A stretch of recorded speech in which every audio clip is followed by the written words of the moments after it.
Hey everybody, what's going on? Rob Cesternino back for one of the most special podcasts we get to do every single year. It's the stars of 2024. They are gathered here today to take part in another BrantSteele simulation, and we are here with one of the stars of 2024.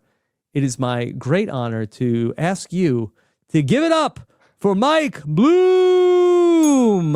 Rob, elated as always to join you, and even more so elated to do this annual tradition. We're podcast guys. Of course, we're going to get together and podcast about the stars of the year being in a BrantSteele. This is a very, very fun occasion and great opportunity to look back on the past 365 days. And I feel like we say this every year we do it, Rob, but this one in particular felt just jam-packed with oddities, and some of it will be represented today. Jam-packed. We had a plethora of things to choose from: inanimate objects, stars, all sorts of things that are going to be in today's BrantSteele. And this is something that is so fun because every year you solicit suggestions from the audience to be a part of this process. Now, for those of you who are just joining us, people who maybe just discovered RHAP this year or clicked on the wrong video by accident, let me tell you about what we're about to do here today. We're about to run, I wouldn't know if I would call it AI, but I'd call it some kind of computer intelligence is going to help us simulate a season of Big Brother with a bunch of phenomenon and stars that we've loaded in from 2024. So this is going to be something Mike and I are going to be following along with you, the action, and commentating on a season of Big Brother that will play out in the next couple of hours. Mike, anything else people need to know about what we're doing today? Yeah, so again, everything, we have created the cast. We are the Jesse Tannenbaums putting these people forward.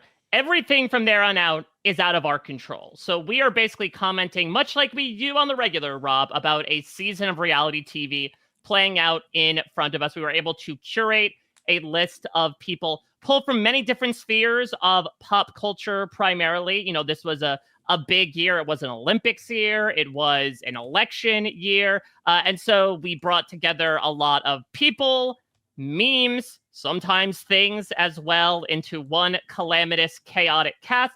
That being said, it will not represent everyone in the group. And I do believe, Rob, I don't think we did this intentionally. I'm pretty sure this is going to be a fresh meat BrantSteele. It is going to be all new players, which perhaps does spoil a bit of the casting. But suffice it to say, there are a lot of stars this year, and we're only hoping we can match their freak in talking about them today. Well, we have a lot to get to here today, so we're going to jump right into everything. But first, a little bit of a programming announcement, because we have some big news coming your way, and it's a podcast all about big news. And something that might be one of the stars of 2025 is a brand new podcast starring the man I'm looking at right now, announcing the Reality Flash with Mike Bloom.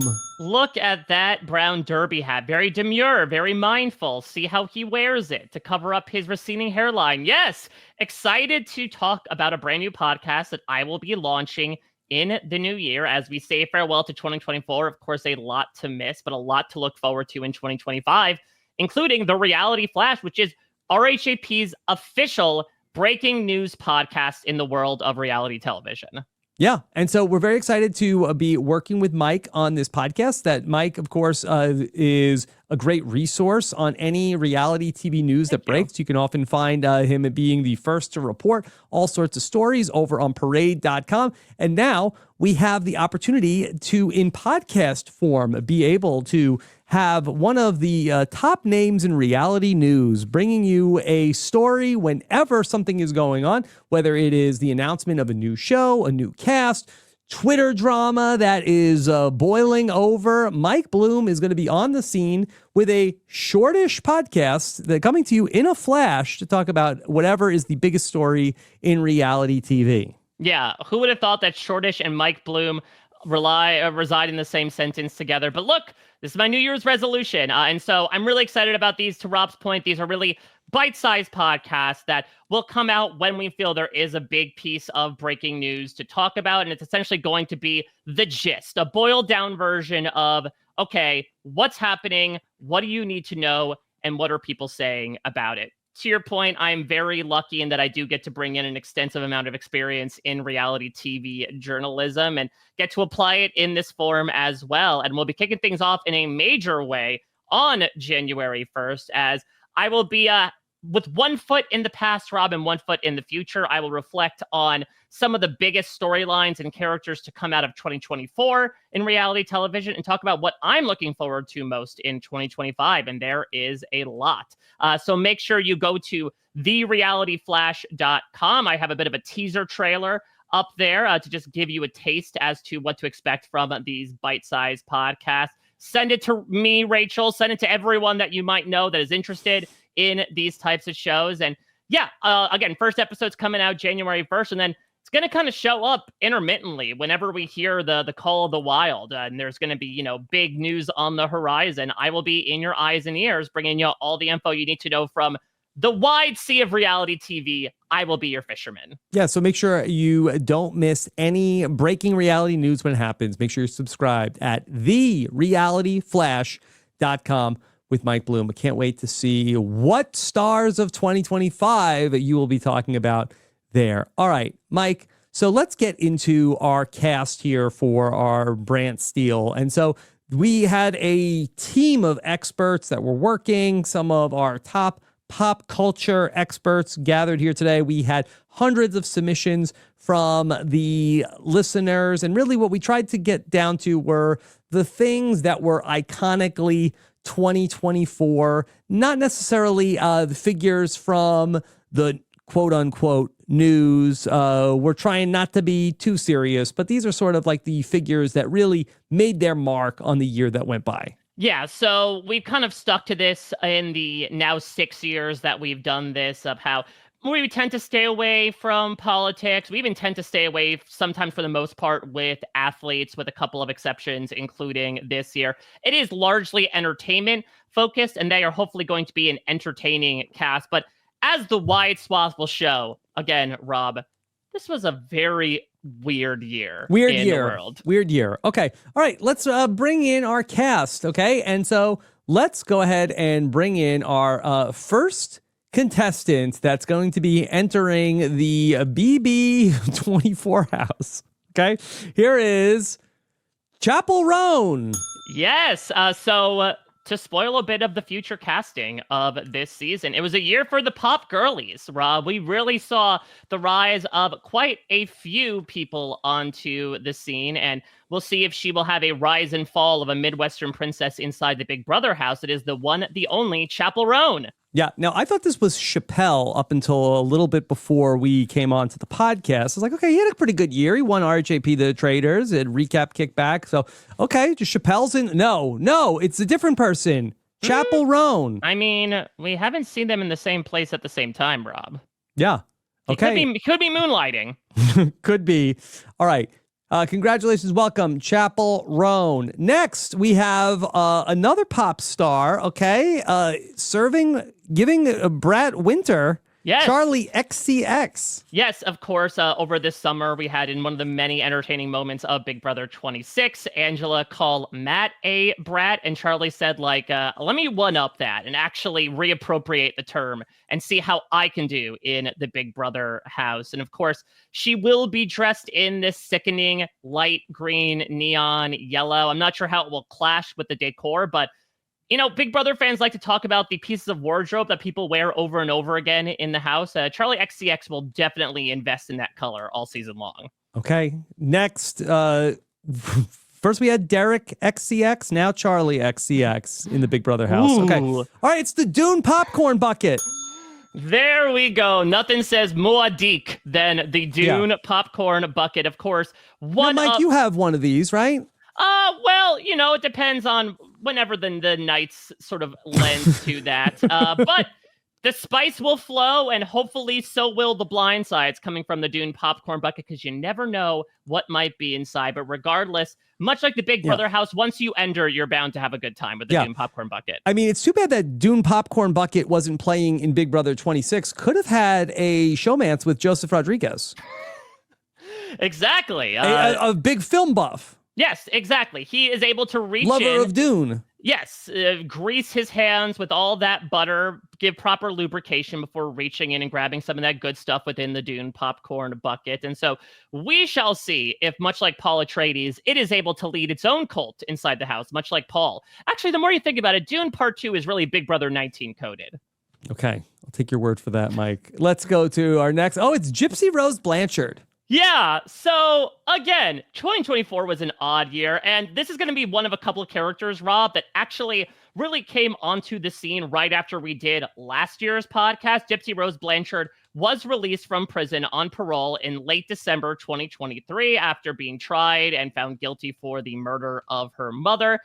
And she's kind of went on the world tour since. She went on a huge talk show circuit, was on a reality show. So this is not her first experience, has made a bunch of cameos on different things, got divorced, then got, kindled things with her old flame, then was pregnant by that old flame. So mother of a year. Don't call her mother, because I think she has a lot of odd attachments to that term. Okay.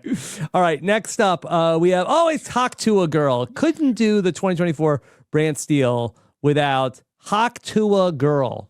Yeah, so of course, one of, I would say maybe like the 1A star, the 1.01 pick of stars of 2024, a girl, Haley Welch, I think her name is, who just went absolutely viral. I don't think she has a real name. No, you think she's officially changed it at this point? I mean, listen, she may want to change her name after her linking to some certain things at the end of the year here, but of course, went viral for her rather full bloom answer that she just absolutely turned into a brief media empire before that media empire promptly crumbled, much like that cryptocurrency. So if there's anyone who needs the money the most, the non-existent money, it might be her. Okay. Next up, we have Kendrick Lamar. Yeah, so, of course, Kendrick Lamar, K-Dot, put a punctuation mark at the end of a beef that he had with Drake, where the two men were certainly exchanging barbs, much like the thorn crown that Kendrick is wearing in this picture. But I think a lot of people feel that Kendrick was the winner here. And also, maybe this is a bit of like tying in the beginning of 2025. Kendrick will be headlining the Super Bowl as well. So a big year for Kendrick. Okay. Next up, we've got, the Menendez brothers. So the Menendez brothers, of course, were known in the Lyle 90s. and Eric. Yes, for the murder of their parents. They have recently come to prominence because of their rather unique portrayal in the Monsters Netflix series created by Ryan Murphy. And, they will be playing together, much like the Nolan twins. And according to Ryan Murphy, they share more than one thing in common with the Nolan twins. I was going to say the Pax Bros. Yeah, that's true. Okay. All right. So here are the Menendez bros. Okay. Playing as one house guest, I will say. Lyle and Eric are not playing separately. They do everything together. Yes, they do. Okay. All right. Oh, it's Moo Dang. Yes, of course. Over the summer, Moo Dang took the world by storm. This cute little Thai pygmy hippopotamus will hopefully not get involved in any ties, but just cute beyond the Dickens. Also proved a bit prescient considering that her taste in certain cakes was able to accurately predict the presidential election. So Moo Dang is here to play. Do not let that cute facade fool you. Okay. All right. Then we've got, that's New Jersey Drones. Yes, a story that is quite literally close to my heart and probably the latest of these characters to enter the 2024 BrantSteele, but in a big way. Listen, a lot of people want to get revenge on those jamokes that fly banner planes over the house. Now we're essentially putting one of them in the house. Let's see if it's able to communicate some rather interesting messages to its fellow house guests. A house guest that will truly play the floater game. Yes, exactly.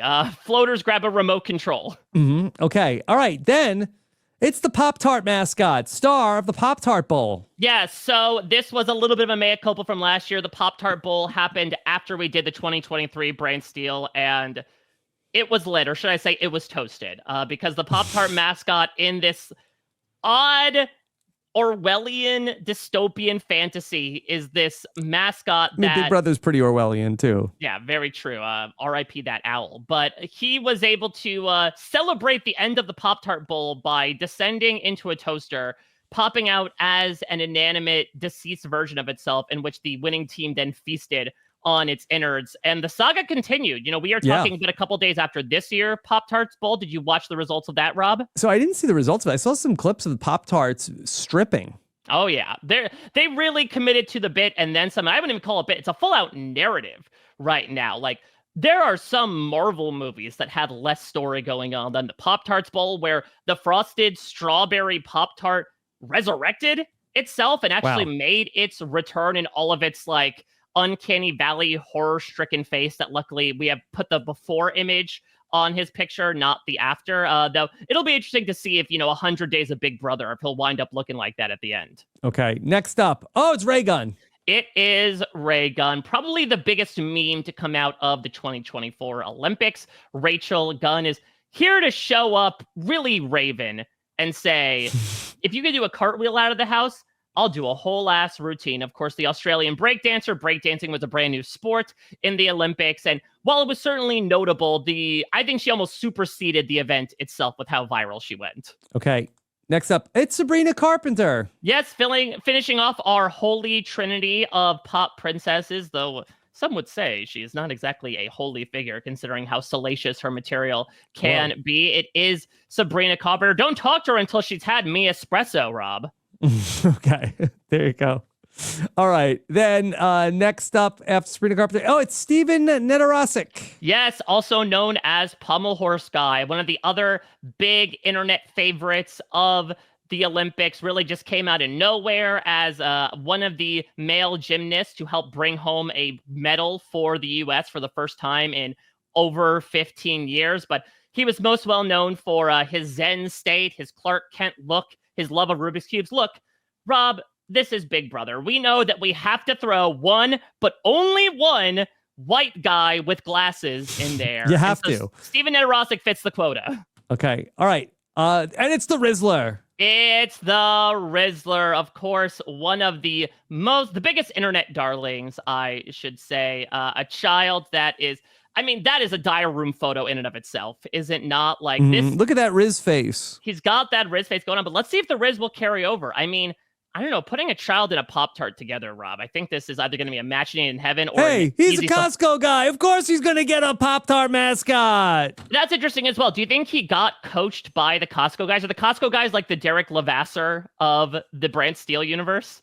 Yeah, Derek Levasseur and AJ, I could see some similarities. Yeah, I think it could. Shout out to AJ and Big Justice, who that we debated internally. We had several hours of meetings of, should it be all the Costco guys or just the Rizzler? Yeah, but the Rizzler's like the Urkel, like he is the breakout star. Despite the fact that, let this be known, he is not related to the Costco guys. My mind was blown that I couldn't believe it. The Rizzler is not a biological child of AJ. He's not even adopted by the family. He has his own parents. No, they just found him on the internet and they said, let's start collaborating. And then a marriage was truly made, though I believe legally that is not allowed. But yeah, the Rizzler is basically, like, you could say he's out of the third wheel, or you could say he's like the whole damn tricycle with how popular this kid has become. Okay, there's the Rizzler playing Big Brother, and then it's Zendaya. Zendaya had a big twofer here, so of course starring in Dune Part 2, which should be interesting. She does technically have a pre-existing relationship with the popcorn bucket, Rob, and we'll see how much that might carry over. If you look into it, you could see home. But also, she is one of the main stars of Challenger. So we shall see how quickly she gets into a 3-person alliance and maybe serve up a win here. Okay. All right. So there you have it. That's our cast here for our stars of Big Brother 2024. Now, I know that there are so many snubs. We met for hours. There are people that deserve to be in the BrantSteele. We just tried to optimize this for what would be the most fun group of people to have in a it does not mean that just because somebody is not in the list does not mean that they did not have a great year in 2024. Yes. We acknowledge everybody's artistic achievements. We just tried to figure out who would be the most fun to talk about on a fake reality show. Right, exactly. Just to mention a few that would probably are at the top of a lot of people's lists. Beyonce, of course, had a big year with Cowboy Carter, performed at the Netflix halftime game, but she has decided she is going to preemptively join a poker alliance and start playing Texas Hold'em. And so I think she's getting ready for another show. Similarly, Luigi Mangione. Listen, it's weird to say that some people made The block was hot. Yeah, some people made a killing in 2024. And unfortunately for Luigi Mangione, it was a little bit of like last one in, first one out. But also, he's for Love Island. He's very Love Island coded. And then finally, of course, Rob, this is a rarefied air.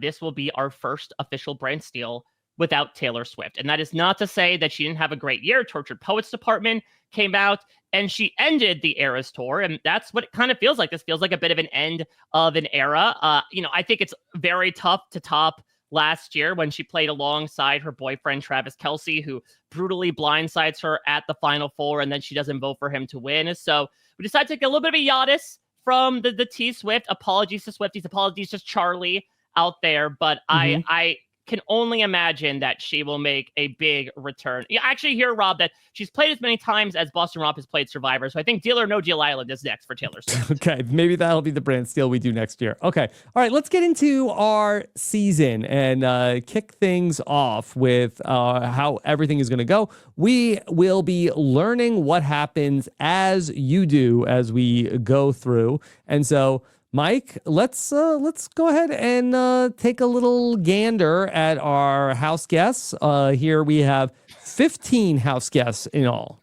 Oh my God, look at these people. Okay, all right. Who do you fear for the most out of here? I'm just looking at the Pop-Tart mascot. How long do they figure out that it's a walking piece of food? And how many do those poor have-nots just start I think Moo Dang is going to go ham on that Pop-Tart mascot. Remember in Big Brother 2 when they randomly brought in a pot-bellied pig named Ophelia? That's kind of what Moo Dang feels like, but in permanent house guest form. You have a winner pick, Mike? Oh, man. I mean, I would probably go with, Gypsy Rose Blanchard. I think she has a lot of life experience now, and she has the ability to plot some things behind the scenes. I think Kendrick, you don't want to sit in the end game with him because he is very, very good with his words and is not afraid to slam his opponent down, especially in a 1-versus-1 scenario. But I'm going to go with Ray Gunn here because I think Ray Gunn is a little Josh Martinez coded. Like, I think she's going to get laughed at initially. She's a little bit of the goofball. No one's going to really suspect her. But you keep her in long enough and she can sneak up on you like she is in that little weird kangaroo pose right there. And before you know it, you're flat on your back while she's spinning her head off. Okay, my money's on the Rizzler. All right, let's go. Let's go to week 1. Here we are. All right. Oh, we got some alliances going on. Okay, the Menendez brothers and the Dune Popcorn Bucket have alliance number 1 of the season. Lord, you're testing me already. All right, alliance number 2, the Menendez brothers and the Rizzler. Okay, well, listen, in the Menendez brothers, they've learned to take turns from a certain perspective, and so they've learned how to share. Do you think they divided and conquered? Do you think Eric cornered the bucket and Lyle was like, all right, Rizzler, I got something to offer you here? I feel like that the Rizzler likes working in a trio, so maybe that's also Rizzler, what's going on you ever here. think about going solo? Okay. All right. Then, we have another big alliance. Look at that. We got all our pop stars together. The Music Alliance. We Are the World Alliance. Okay. Oh, we'll see how long this lasts, though, because I feel like the music industry is so ego-driven that, I think a lot of people were wondering between Chapel Roan, Charlie XCX, Sabrina Carpenter, which one would reign supreme here. At least for the time being, they're all agreeing to work together. This does feel very understandable, Rob. This feels like a typical beginning of a Big Brother season where it's like, let's all stick together here. Yeah, our 3 pop princesses and Kendrick Lamar have an alliance together here on night 1. And then also inside of this, there's a pop princesses without Kendrick Lamar. Very interesting. Yeah, new Powerpuff Girls. A collab. Take that, Love Island. All right.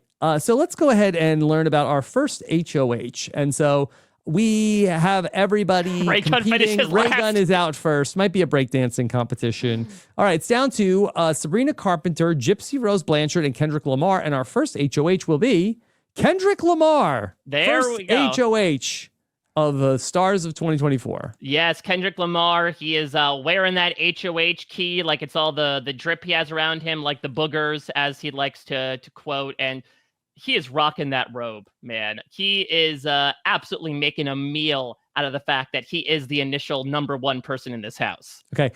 Kendrick Lamar has gotten everybody together for the nomination ceremony, and our first nominees are going to be Zendaya and the Dune Popcorn Bucket. Now, Mike, they do have a pregame alliance, Zendaya and the Dune Popcorn Bucket. Listen, Kendrick's smart. He's chronically online. I think he knows everything that the Dune Popcorn Bucket has to offer, and so he wants to nip that in the bud and decides to put Zendaya and the Popcorn Bucket on the block together. And it's tough. Things aren't doing good for the Dune pair. No, not doing good so far. Okay. All right. Let's then go to our power veto. And so let's find out who's going to play in the power veto competition with Kendrick Lamar, Zendaya, and the Dune Popcorn Bucket. Mike, Kendrick Lamar has Gypsy Rose Blanchard. I mean, people argue that Kendrick Lamar absolutely slaughtered Drake in those raps. I will also say Kendrick Lamar, in one of the many diss tracks he penned about Drake, did call one Euphoria. So I think he does have a bit of an axe to grind with Zendaya and vice versa. Okay. Zendaya draws Steven Narasic. Yeah, he's the most Tom Holland coded out of this entire cast, right? She can look at him and see home. Yeah. Okay. Now, this was hard for the Dune Popcorn Bucket because the veto chips were actually inside of the Dune Popcorn Bucket for everybody to draw them. So from its own body, it spits out the Menendez brothers. Yes. They have an alliance. Yeah, they have an alliance. So it drew house guest choice, actually. And so it just uttered from its, deepest innards, the Menendez brothers. Okay. All right. Let's go to our first veto of the season. And the winner of the power veto is going to be the Dune Popcorn Bucket, baby. You do not F with the Dune Popcorn Bucket. I love round things. Actually, a lot of people do, I think. Yeah. Much like that veto, I will devour it, my competition. Okay. I would have to imagine the Dune Popcorn Bucket will use the power veto and take itself off of the block. It will get itself off. Now, the question is, Kendrick is more than happy to spread smoke, but who is getting the other bullet here? Who's going to be sitting next to Zendaya? Okay, we'll find out. Could this be a backdoor plan? All right. All right, so Zendaya and the Dune Popcorn Bucket will be on the block, but the Dune Popcorn Bucket will use the power of veto, and the Dune Popcorn Bucket will get off. Does it just suck the veto back in? Mm-hmm. All right, so Mike, we have a replacement nominee coming, and it's Steven Narasic. Okay, wow. So the showman's is on the block. Oh, man. Yep. You know what? I think Kendrick's got a little bit of Frenchie vibes. I think he's paying attention. He's like, all right, let me catch that bigger fish. Let me throw this guy on here. Zendaya, you're playing tennis. You just lost your doubles partner. Steven. Wow. Good luck. You could swing your legs around this horse. Let's see if you could swing the votes over to your side. All right, Mike. Now, this is where we're really going to get to know what's going on because we're going to find out about the events of the week. All right, so here we go. Gypsy Rose Blanchard gets on the good side of Chappell Roan by calling them very demure, very mindful. I mean, she is very mindful of a lot of issues, perhaps controversially. So, yeah, I think Chappell Roan takes to it kindly. Gypsy Rose doing some good social game to start things out. Okay. However, she does her own JoJo Siwa bad girl makeover. Is that a good thing or a bad thing? Well, it's good for Bowie Jane. I think she became Bowie Jane's instant fave with her Black Swan adjacent look. Okay. Next up, the Rizzler finds out he placed third in a Timothy Chalamet lookalike contest. Well, this is not a good week for that with all of the Dune bashing going on in this house. Though it could be ability for him to be like, hey, Zendaya, do I remind you of anybody at this moment? Let me just put this ring in my nose. Maybe he placed third next to the Big Justice and AJ. I'm not entirely next to sure. The Dune Popcorn Bucket. And yeah, I'm not sure what the competition. I'm not sure if the competition was inside or outside of the house. Mm-hmm. Okay. All right. Next up, Steven Narasic draws controversy when he says Luigi Mangione is just mid. Hot take. Steven, that's jealousy speaking. Come on. Mm-hmm. I know that you were the next hot new thing that people thirsted after, but let them get some other chances at the watering hole here. All right. Then the Dune Popcorn Bucket and Charlie XCX. The Dune Popcorn Bucket rides Charlie XCX like a horse to recreate the Cowboy Carter album cover. Yeah, so for those that want that image in their head, and please, Photoshoppers, be at the ready. right now. So the Doom Popcorn Bucket, I guess much like Christmas Abbott and Whistle Nut back in the day, it's going to hop onto the back of Charlie XCX like a horse and is going to wear a cowboy hat and wave an American flag in honor of what I'm assuming would be their HOH album. Wow. Okay.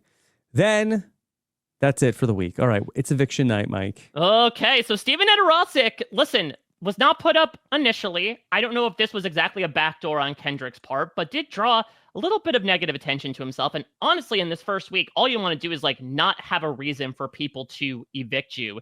Steven Edorosic might have just won the medal in sending his own ass home. Okay. All right. We don't need to see vote by vote. We can go ahead and find out what happened by a vote of 7-5. Close.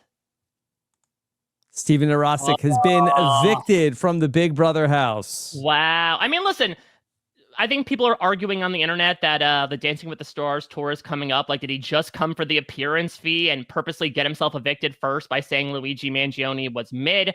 I'm not entirely sure. Do you think there's a chance that Steven Edorosic appears later as an AI recreation at a certain moment with the Dune Popcorn Bucket?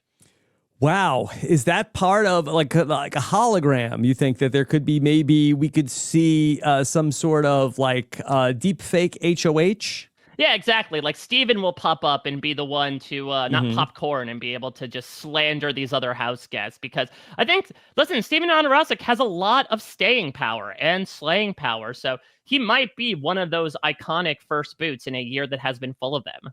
Okay. All right, Mike.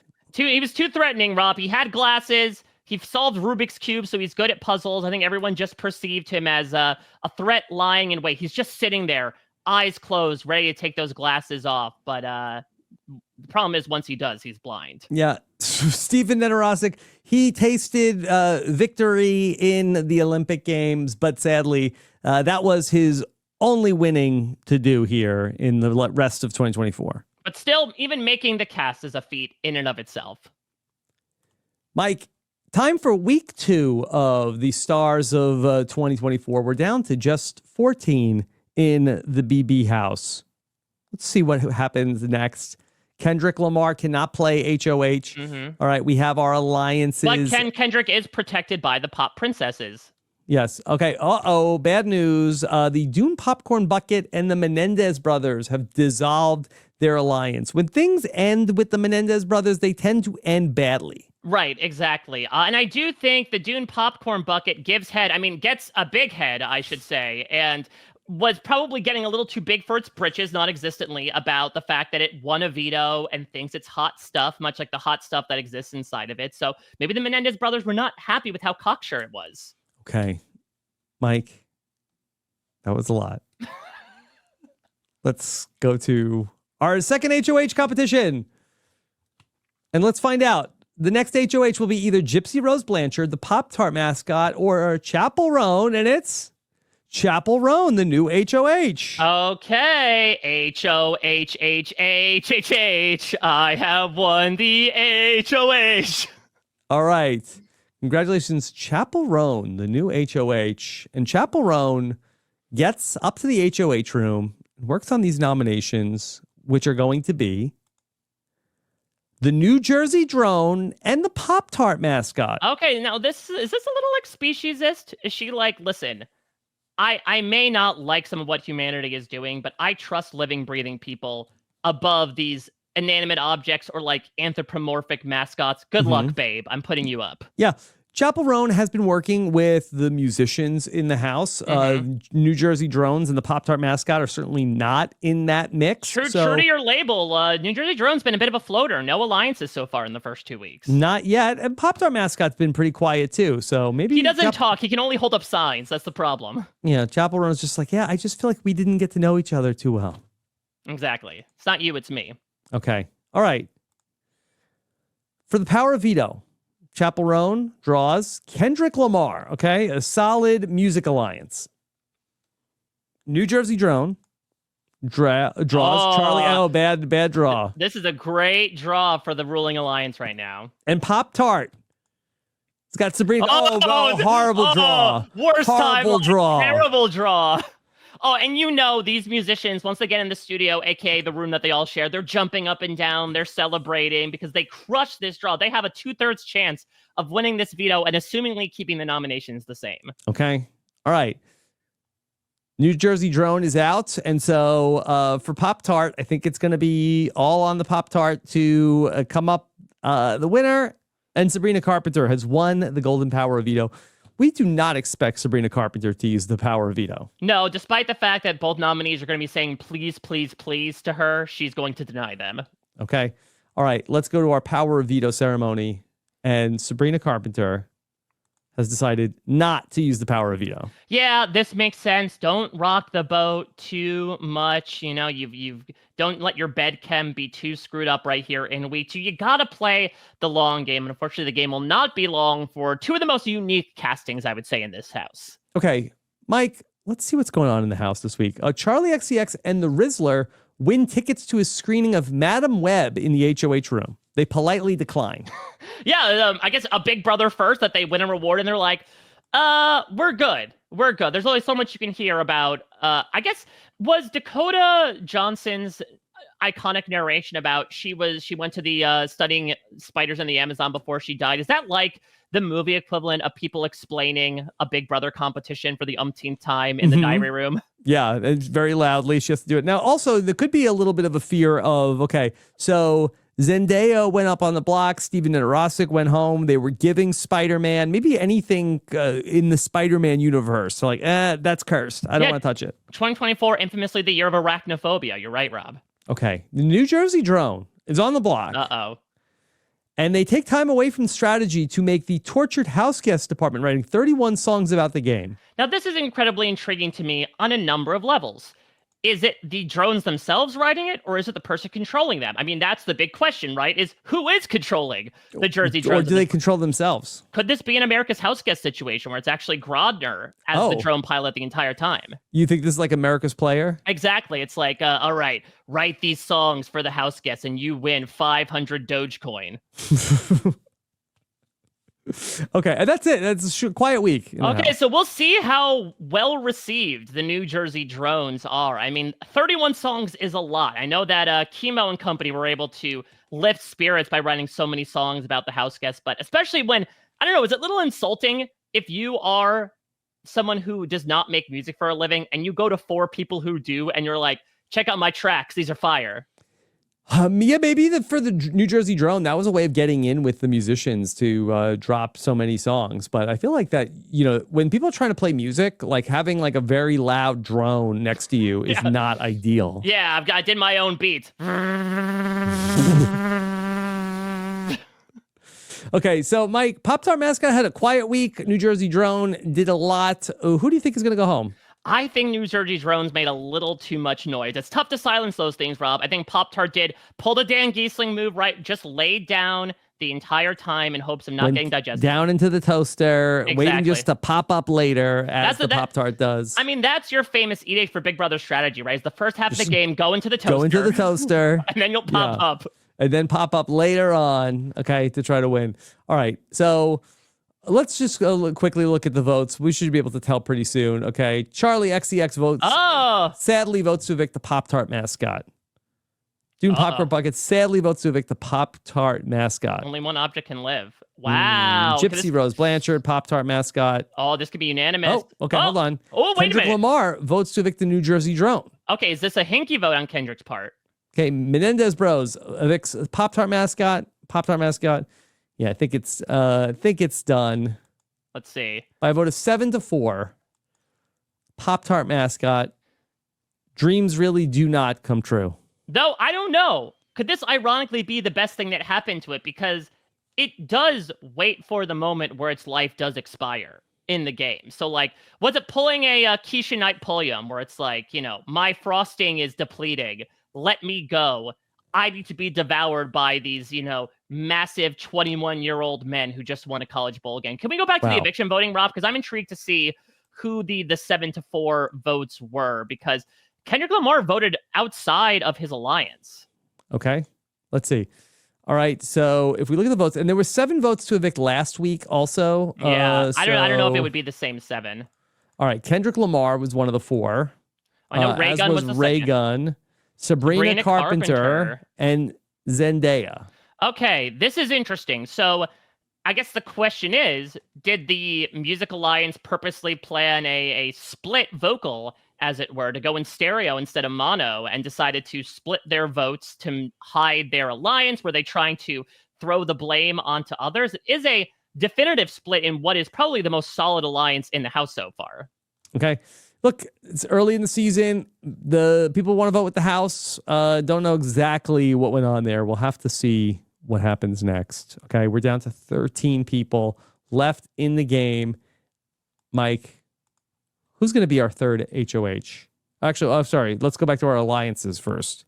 Yeah, so we've got the Menendez brothers and the Rizzler. We got a new alliance. We can call them Mendizler. The Mendizler, sure. So yeah, it looks like we have a new alliance, and it actually kind of combines both here. So we have Chappell Roan and Charlie XCX from the Pop Princess Alliance. We have Mendizler, and then right in the middle, as it usually is the Dune popcorn bucket in the middle of the action. Okay, all right. 5 people in this alliance, the biggest alliance of the season. Yeah, I'm intrigued by this. I'm not sure what their mutual interests are, but we should say Chappell Roan won an HOH. Doom Popcorn Buck actually is the outgoing HOH, so I think she seeks a bit of protection across the board here. Doom Popcorn Bucket has won a veto. So yeah, 5 out of 13 is not exactly in, but the Doom Popcorn Bucket knows something about in. Okay. Oh, here we go. Here's our next HOH competition, and it comes down to Mudang, Zendaya, and Sabrina Carpenter, and our next HOH is going to be Sabrina Carpenter. Wow. Has just won the power veto and now wins HOH. This reminds me of Big Brother All-Stars when season 6 won the first 3 HOHs. Like, are people starting to catch on here that there's something going on? Kendrick Lamar, Chappell Roan, Sabrina Carpenter, first 3 HOHs of the season from our Musicians Alliance. And Sabrina Carpenter goes to work and nominates Gypsy Rose Blanchard and the New Jersey Drone. I mean, her speeches are short and sweet. She basically says that Jersey Drones, you've been nominated beforehand. Gypsy Rose Blanchard, I see what you're doing. I see what's happening right now. And unlike that alien at the VMA's performance, I am not embracing it kindly. Now, Sabrina Carpenter voted to evict the New Jersey Drone in the last vote also. So Sabrina Carpenter is no fan of the drone. Yeah, really trying to take a stand here. Okay. Mike, it's the power veto. Sabrina Carpenter is going to draw a chip. And it's Charlie XCX. Wow, the musicians are dominating. Oh, and there's so much malarkey online, right? Like, oh, it's fixed. The music industry is in the pocket of Big Brother. It's fixed. They know Ariana Grande, who's related to Frankie Grande. Exactly. Exactly. Big music is in the ear of Big Brother this season. Okay, Gypsy Rose Blanchard draws Hawk Tua Girl.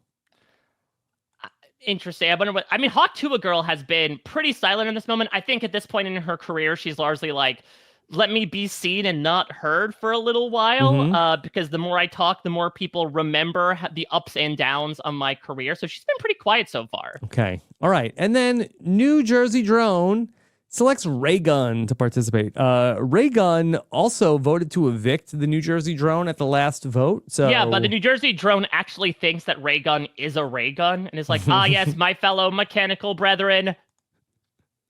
All right. So our winner of the power of veto turns out to be Gypsy Rose Blanchard. Oh, no, Sabrina. That plan blew up in your face. Okay. All right. So now the power veto gets won by Gypsy Rose Blanchard, who you don't want to get on her bad side.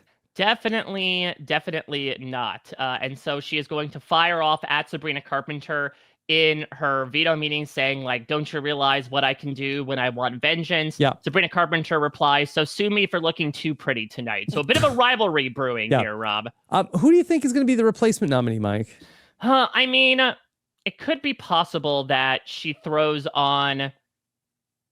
I mean, she's not working with the Doom Popcorn Bucket, which has been nominated before. If she's looking to keep her hands relatively clean, even though her act is not on tour, she may want to just throw on 2 people who have already been nominated so that she doesn't have to get any more blood on her Could be the Doom Popcorn Bucket.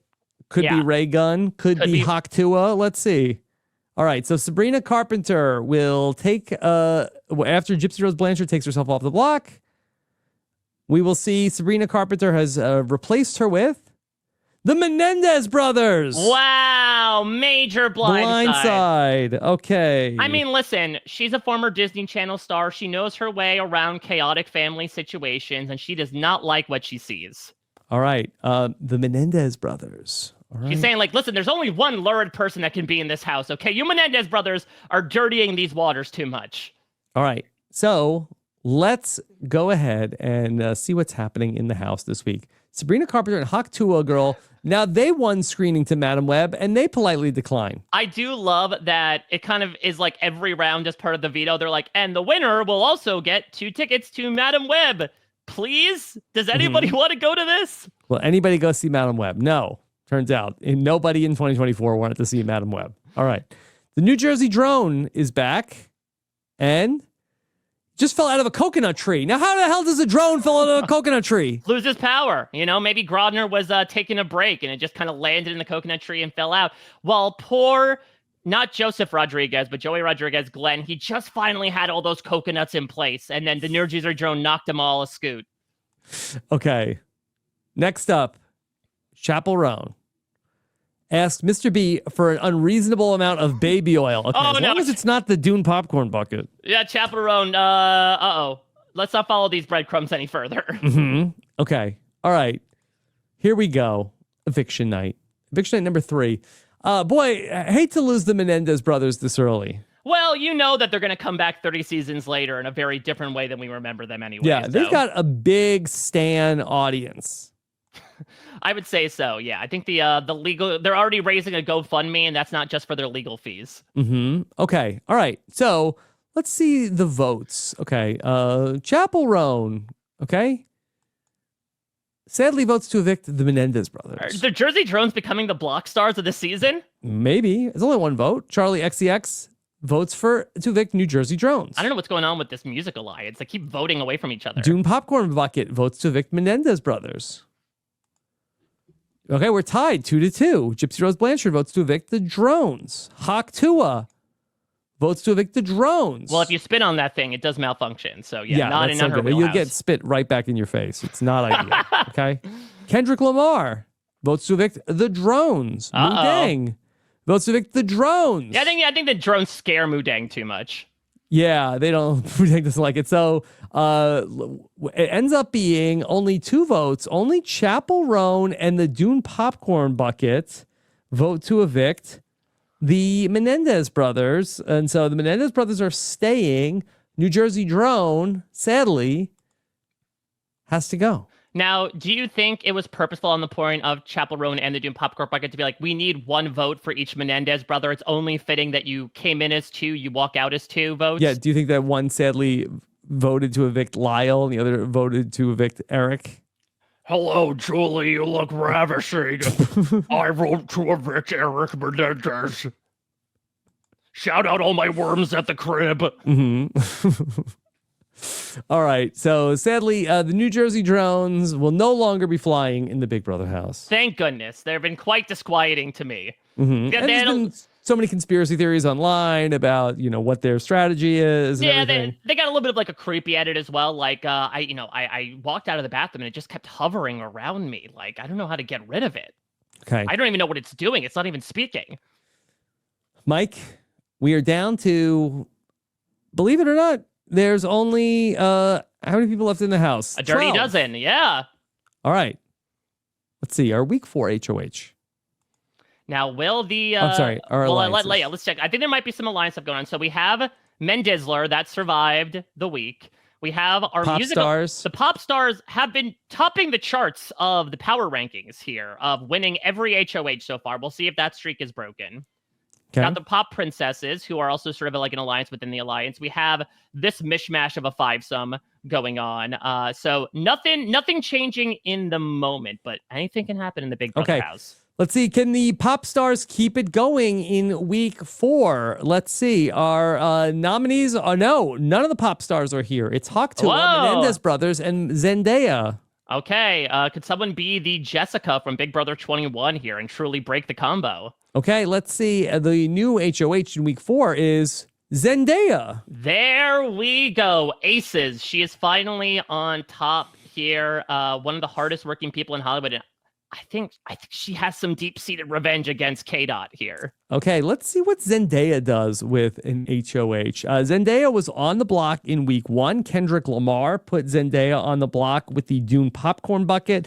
Dune Popcorn Bucket won the Power of Veto. Steven Nedorosik was the replacement nominee. He went home. What does Zendaya have up her sleeve? Well, they're metal sleeves, if you remember what she wore at the Dune red carpet. So I would imagine a lot of stink. Chappell Roan and Gypsy Rose Blanchard. Interesting. So, Mike, is this a situation where is Chappell Roan the target and Gypsy Rose Blanchard is a pawn? I mean, these are two of the people that have won competition so far. It should be noted that Chappell Roan won an HOH. Gypsy Rose Blanchard, of course, won the most recent veto. So she might be headhunting a bit. You know, she knows how to target some people that have a lot of skills to them. And I think those are the two people she might be eyeing out. We also know Zendaya could have a grand master plan and might be toying with these two, pitting them against each other as well. Okay, let's go to our veto draw. Zendaya selects Hawk Tuah. Chappell Roan has selected the Dune Popcorn Bucket. And Gypsy Rose Blanchard draws the Menendez brothers. Okay, this is I mean, listen, now the Alliance is wishing they had the draw they had a couple weeks ago, right? Because it is only Chappell Roan participating on their behalf. From the pop stars. Yeah, when she assumingly would have 3 outs. Though it should be noted, Dune Popcorn Bucket and the Menendez brothers are in an alliance with her. Okay.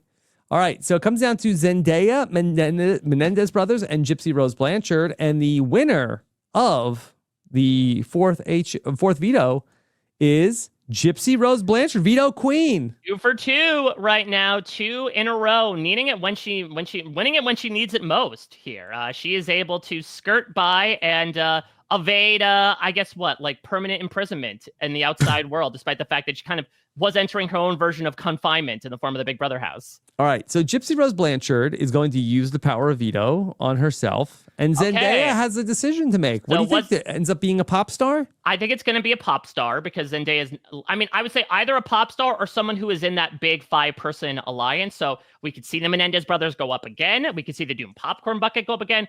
Or this could have been one big plan to backdoor Kendrick Lamar. Because we know that the Doom Popcorn Bucket doesn't work with backdoors. Do you think that Gypsy Rose Blanchard ended up, was she in on it? Was it the idea to feed the veto to Gypsy Rose Blanchard? I think they were convincing Gypsy Rose Blanchard that she was the target, really saying like, no, you don't understand, you're the target. Sort of like a veto Munchausen's by proxy, if you will. And then she eventually realized that she had that power and it wasn't an effort to get her to win the veto, to really go for it, to ray gun for it, if you will, so that she'll be able to enact her plan. All right. So Zendaya has revealed the new nominee is going to be XCX, Charlie XCX. Wow, Zendaya, your power. Look what she was able to do, Rob. This alliance controlled the house for the first 3 weeks of the game, and now the apple has officially fallen from the tree, complete with viral choreography. Yes, okay. One pop star is about to go home. But first, let's see what's happening in the house this week. Okay. Charlie XCX irrationally lashes out at Kendrick Lamar. He was the figurehead behind this whole alliance. He got it all started in week 1. Well, also, Charlie XCX, she's going through a lot of emotions in her head. I think she let anxiety take over a little bit, and that anxiety then allowed her to really take things out on, honestly, someone who was one of her closest allies in the house. And if she survives, we'll see how well that reflects on her. Okay. The Rizzler and Hawk Tuah. I am very nervous to scroll down and see what's happening. The Rizzler and Hawk Tuah got tickets to see Madam Web in the HOH room. And they politely was like, you cannot get the Rizzler to go see Madam Web. No, he's not. Listen. He gives it the doom. Exactly. It's the only thing that doesn't get 5 booms at this point. Also should be mentioned that the two of them were invited. No, and the Bucket's like, did you say Dune? No. But they got invited in the 2 previous screenings. They both declined. Maybe they were like, all right, I think this combination should work. But No, once again, No. no one's going to see Madam Web. What is it rated PG-13? Is the Rizzler old enough to see it? Maybe the Rizzler has sort of like an Andy Milonakis thing, or maybe he's a lot older than we might How old think. is the Rizzler? Yeah. Okay. Next up, Sabrina Carpenter. She's caught for her double dealing in the DR. She tells the DR this is going to ruin the tour. The World Tour. It's at stake, Rob. Okay. Much like poor Mr. Timberlake. All right. But she's not saying bye anytime soon. She's not on the block. Next up, Ray Gunn just fell out of the coconut tree. I could see that. Ray Gunn is not very coordinated. Yeah, and I would imagine of all the places to try your breakdancing look, she probably wants to get far enough away from everybody. Of course, a lot of unfortunate embarrassment around her incident. So she climbed up to the top of the tree and just absolutely head planted out of it. But the good news is, Rob, she landed on her head and then she promptly spun out of it. That's perfect. Okay. And the Menendez brothers break down and threaten to quit. Look, they have been through a lot. Yeah, listen, it's the pressure is finally getting to them at this point, but at least they have each other, Rob, to let off some steam. Mm-hmm. All right. So let's see what's going to happen. All right. Eviction night. Chapel Roan and Charlie XCX, one of these pop divas, will go home in week 4. Tonight, there are 9 votes to evict. Dune Popcorn Bucket, sadly. E votes to evict. Charlie XCX. I evo to Vict. Just call me Big D Oon Popcorn Bucket. Gypsy Rose Blanchard votes to evict Chapel Roan. Hawk Tua votes to evict Chapel Roan. What's Kendrick Lamar votes to evict Charlie XCX. Yeah, even after. I mean, they got smoked. Charlie did lash out at Kendrick, and Kendrick does not take kindly to that. Okay, all right, 2-2. 5 votes left. Menendez Brothers votes to evict Charlie XCX. Moo Dang votes to evict Charlie XCX. Uh-oh. Ray Gunn votes to evict Chapel Roan. Oh, it's getting close. And we're at, so it's 9 votes because we're at our 12. So Yeah, it's 4-3. Okay, Sabrina Carpenter votes to evict Chapel Roan. The Rizzler has the deciding vote. Oh, the Rizzler. Rizzler. You know what? Let's go to the next Okay, page. Okay. Woo-hoo! All right. By a vote of 5-4. Charlie XCX, you've been evicted. I mean, they didn't say Brett Summer would last long. I'm sure she is blindsided here. She is asking, girls, so confusing. And frankly, I agree, Rob. I'm intrigued to see how these votes went as we pen Brat, and it's the same, but she's evicted by a vote of 5-4. Yeah, so the 5 votes were the Rizzler, Kendrick Lamar, the Dune Popcorn Bucket, then who else was it? Haktua? What about Menendez Brothers? Okay, Menendez Brothers and Moo Dang. See, this is interesting because the Rizzler, the Menendez Brothers, and the Dune Popcorn Bucket, weren't they all in an alliance with? But I guess they had to choose between their 2 allies, right? It was Chapel Roan versus Charlie XCX. So they just like Chapel more. And so, listen, it's always going to be a battle as to which pop princess do you like the most out of 2024. And unfortunately, Charlie ends up losing the battle here. But listen, you're perfect. You're sick, nasty. You look great in neon green. You look like a minion. All right, Mike, we're down to 11 people left in the game. Okay, here we go. Week 5 coming up. All right, we know about, what do you call this alliance? Mendizler. Mendizler. All right. Then, okay, we have our pop stars with all 3 minus Charlie XCX, but then the pop princesses are down to just Chapel Roan and Sabrina Carpenter. Yeah, I think Kendrick is still kind of the tertiary point of this triangle. I don't know if he is aware of that, but I think Chapel and Sabrina have really locked in their loyalty to each other. Okay. Then we have our formerly 5-person alliance. It's down to just Chapel Roan, the Dune Popcorn Bucket, the Menendez Brothers, and the Rizzler. Oh, boy. So, listen, they had a tough choosing here, but it looks like, Rob, there might be some more stuff happening in the house. Now, the Menendez Brothers and the Rizzler have dissolved their alliance. Mendizler was not meant to be. Now, they still have the 4-person alliance. We'll see if that sticks together. Yeah, I mean, maybe it was a thing where they were really split as to whether to vote out Chapel or Charlie. I think that, the Menendez maybe saw themselves more in Charlie of the brat culture, whereas the Rizzler was more of a Chapel person. And so that split, unfortunately, may have caused the two of them to break up from a more intimate variety. But they're like, okay, we'll keep it together for the sake of the alliance. We'll make sure that we're still working together here. Okay. All right. Let's go to our 5th HOH competition. And here we have, it comes down to interesting group, Moodang, the Rizzler, and the Dune Popcorn Bucket.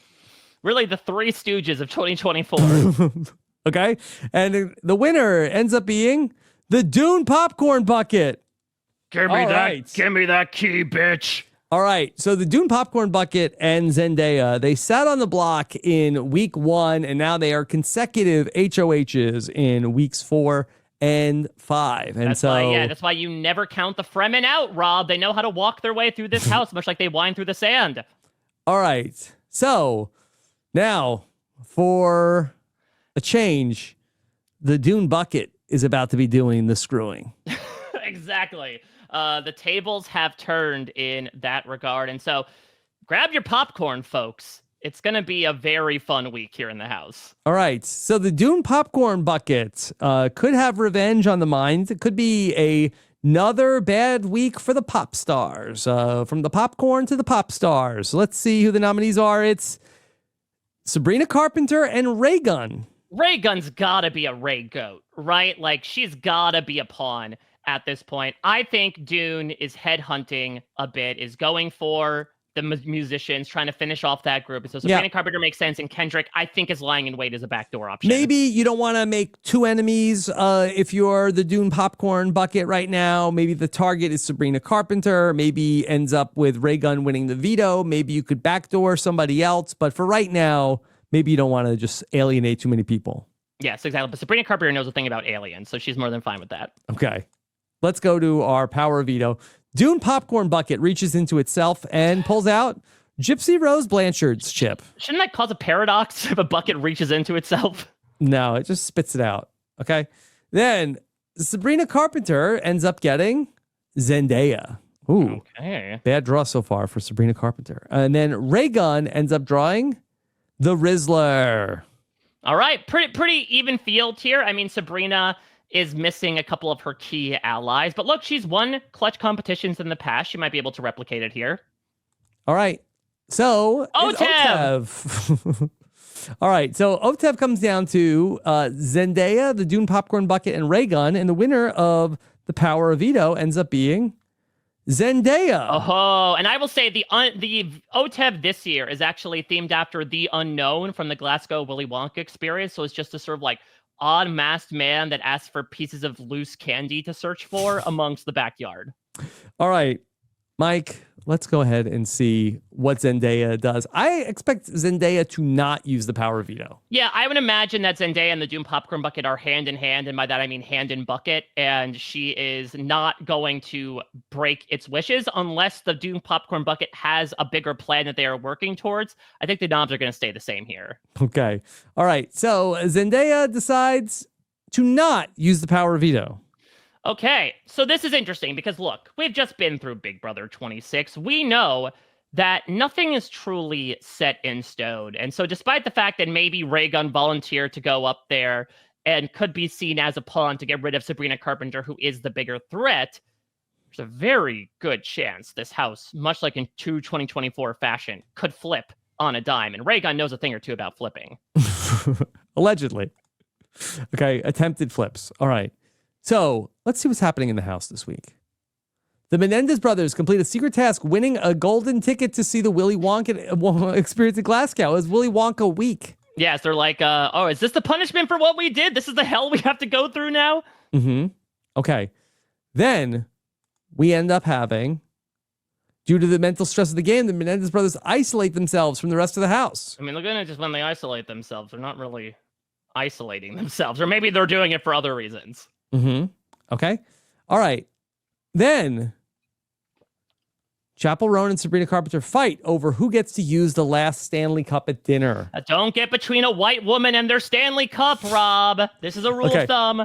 Is this a little trouble in paradise, Mike, with the pop stars? I mean, listen, we saw how much the shaker bottles were a concern back in Big Brother 21. We know from the Big Brother house, just the minute living, the smallest fracture can turn into an earthquake, much like the many we experienced this year. Okay. Then let's go ahead and get to the Menendez brothers and Ray Gun. They flip the mattress on the bed of Ray Gun. And then she flips it right back and starts doing moves. Yeah. That's a good one. I'm gonna try it. It's called the mattress flip. Yeah, you could flip Ray Gun's mattress and Ray Gun will appreciate that. Yeah, I think she'd see it as an inspiration, as encouraging her behavior. Okay. Then finally, Chapel Roan just fell out of a coconut tree. Please stay out of that coconut tree. Well, the problem is, Rob, she got so much freaking baby oil that she's as slick as an eel. Yeah, and so maybe she climbs some up the tree. coconut oil on that tree. Yeah, she climbs up and falls out. Okay. All right. Mike, let's go to eviction night. Okay. 8 votes to evict tonight. So it's really, how much do people see Sabrina Carpenter as this big threat they need to gun for versus Ray Gun for? Of someone who could be a bit more of a wild card, someone that is not as big of a threat, but is this someone that you want to necessarily float, flip, dance their way through the game? All right. Let's go to our votes. Chapel Roan, we expect to evict. Ray Gun, let's see. Chapel Roan votes to evict Ray Gun. Let's go for Kendrick next. Kendrick Lamar, sadly, votes to evict Ray Gun. Okay. The other ones are really wild cards. Okay. Gypsy Rose Blanchard. Let's see where her cards lie. She votes to evict Sabrina Carpenter. Hawk 2 has been quiet. She's going to vote to evict Sabrina Carpenter. 2-2. And we have 8 votes. Okay. The Menendez brothers, I think they're probably going to vote to evict Sabrina. Let's see. Ray Gun. Remember, they flipped her mattress. Yeah, that's true. Moo Dang, very been quiet, has voted to evict Sabrina Carpenter. Wow, these votes have been tight. 3-3. More like who dang. What has Moo Dang been doing this entire game? Zendaya, was gunning after the musicians last week when she was HOH. Votes to evict Sabrina Carpenter, okay? Comes down to the Rizzler once again. The Rizzler, the Keystone State here. The Rizzler voted to evict Charlie XCX at the last vote. The Rizzler votes to evict Sabrina Carpenter by a vote of 5-3. Sabrina Carpenter will be evicted. Well, the issue was she was working late because she's a singer, Rob. And a lot of people saw that as too threatening, that she had her foot too much on the gas pedal. And so they decided to promptly keep that towel on, not let her reveal more of her game. But look, Rob, as she leaves the house, she is warmly greeted by the one, the only Domingo, and she's going to go home happy. Okay. All right. So, yeah, back to back, Sabrina Carpenter and Charlie XCX. What a fall from grace for the musicians. Yeah, Barry Cogan and the other hot rodent men are pumping their fists in the news of this. All right, Mike, week 6 after a big power shift in the house, the pop stars were running it. Zendaya and the Dune popcorn bucket struck back with 2 big blows in a row. Yeah, I mean, they told Sabrina Carpenter, have you ever tried this one? And threw her up promptly on the block. Hell of a position to get screwed in so many ways. Okay. All right. We're down to our final 10. I think this is going to be the last person who does not make our jury in 2024. Oh, that is going to be rough. We shall see who gets to miss out on that illustrious experience, getting to, I don't know, hear from all the stories about the other cast members after the season in TikTok lives as to who was causing a ruckus, who was asking the pool boy about what was going on in the outside world, who was running up the hill outside the house. Plenty of stories to come out in the jury house, but unfortunately, Rob, one person will be left on the outside looking in. All right, let's see our 6th HOH after our alliances. Okay, Chapel Roan and Kendrick Lamar, all that's left of the pop stars. They still have their 4-person alliance with the Mendizler. Yes, exactly. So now it's become a bit of like a, I guess double date, right? Like double date and with a nice little popcorn bucket in honor of the movies, where those are the only alliances at this point. Otherwise, we're looking at things like, Hawk Tua Raygun, Mudang, they've all been pretty quiet up to this point. They've been able to survive in that way. But listen, we're getting to the second half when the afterburners really need to get turned on. And we'll see. The Doom Popcorn Bucket already knows about being turned on.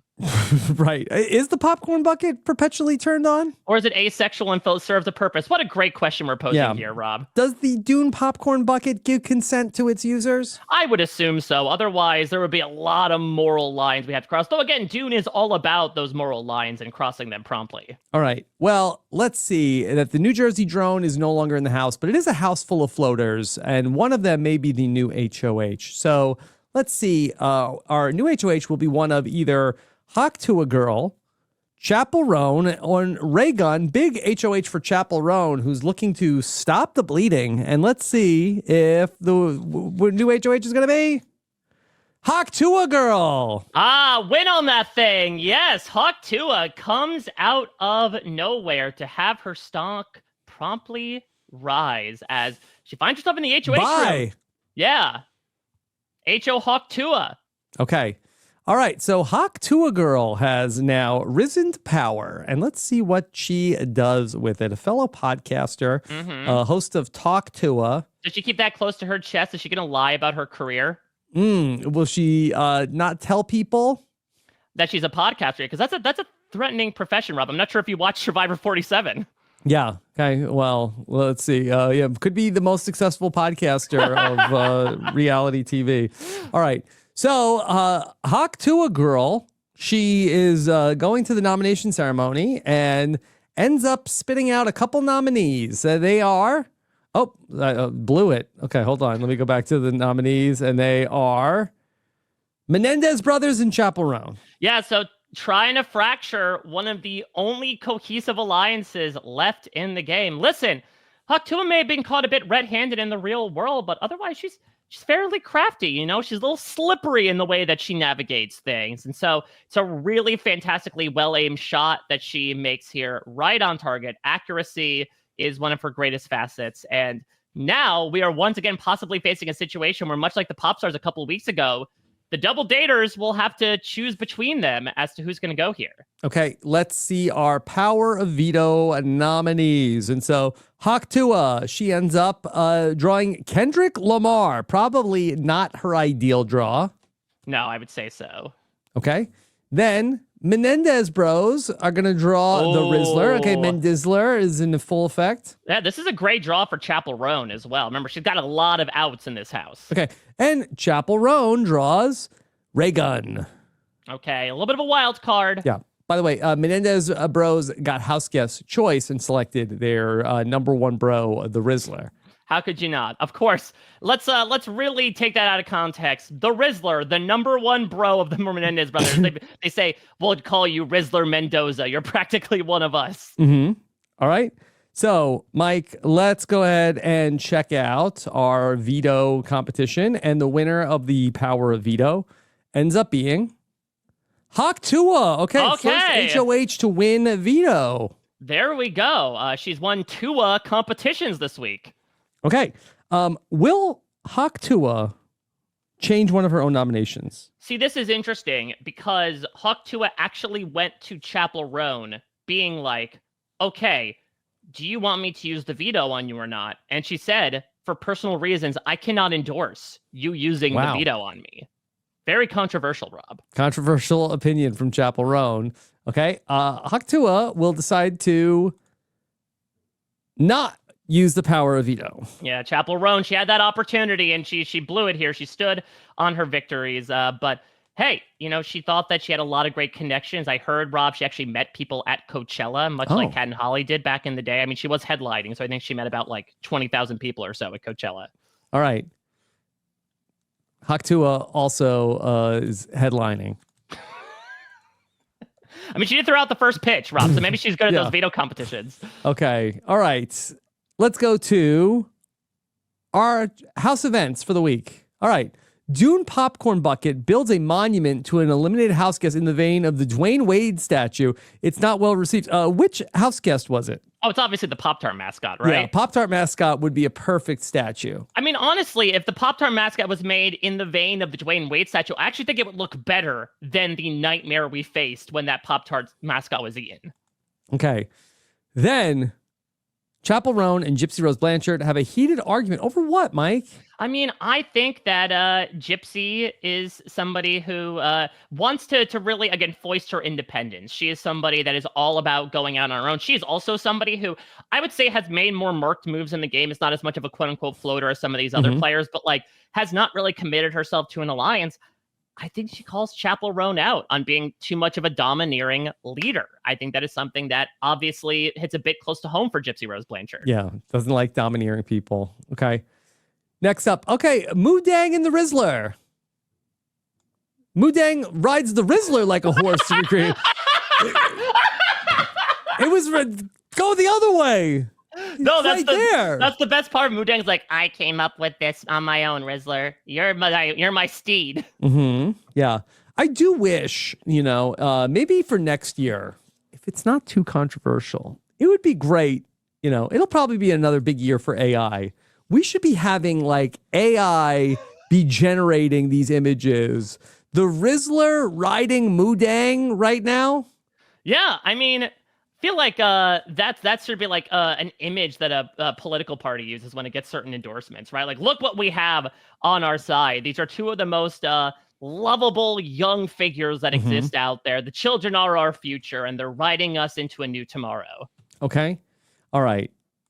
This is just, I have to say though, Rob, yes, of course, Moodang would make more sense as the steed, but the idea of Moodang riding the Rizzler is 10 times better. What an incredible image. I will go to sleep tonight with that picture in my head, and it will bring me the happiest and weirdest of dreams. Okay.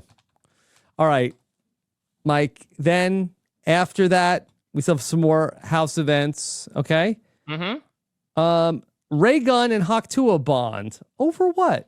I mean, I think they feel like they are two of the more flash in the pan people of 2024, right? They're like, remember when we were nobody? Remember, like, Ray Gun's like, I'm an academic. I'm a professor. And now everyone is making fun of me. And so I think perhaps we start to see a little bit of a common ground between the two of them, or a common cardboard box that Ray Gun proceeds to breakdance on. Okay. All right. Then we also have, Zendaya has a sudden outburst and walks out of the game. What? Zendaya! Wow. Oh my God. Just when we thought that things were about to get spicy, the spice flowed out of the house. Chani is gone. Zendaya is done after such a huge year that she had. She decided to walk away. Yeah. Did she hurt her knee? I mean, she may have hurt her knee, and also it might have been almost like a B style from Survivor Daver's Glass. She's like, listen, Euphoria is finally coming back. I can't jeopardize my career at this point playing all these silly backyard games. I accomplished my goal. I got revenge on those damn pop stars. I'm still missing Tom Holland via Steven Netterosic. It's time for me to swing out of here. Wow. Okay.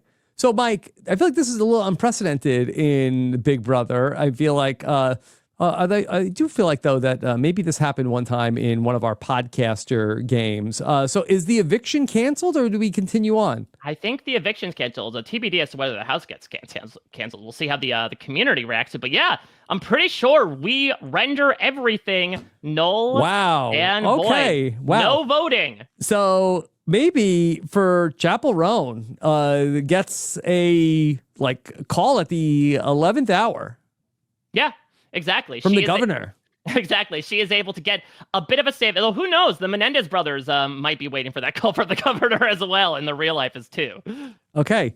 So Zendaya walks out of the game. I mean, we in this time, we are thinking of Zendaya. We hope that whatever Godspeed, Zendaya. Anguish she's going through, we hope that she is doing well. Our thoughts are with her and her family during this time. And wow, this is just like, I mean, the game seems trivial at this point. I mean, what this honestly was, Rob, is this lies the well-coiffed sneakers of one Kendrick Lamar, because this guy knows how to play mental games. He promptly squabbled up, and he looked at Chapel Roan on that block, and he decided, I cannot lose another person in the game. And so I think he just started going in on Zendaya, and eventually it got to the point where she hit her limit, she hit her break, she hit a net, if you will, and decided this isn't for me anymore. I'm not feeling the euphoria. Not feeling the euphoria, and so Zendaya ends up leaving the game. All right. And you know what it was? Honestly, it was also the idea that jury was coming up, and she's like, I'm not going to see Steven Narasic. Yeah, and also like, I can't be trapped in there. I've got so many things that I'm doing. Okay.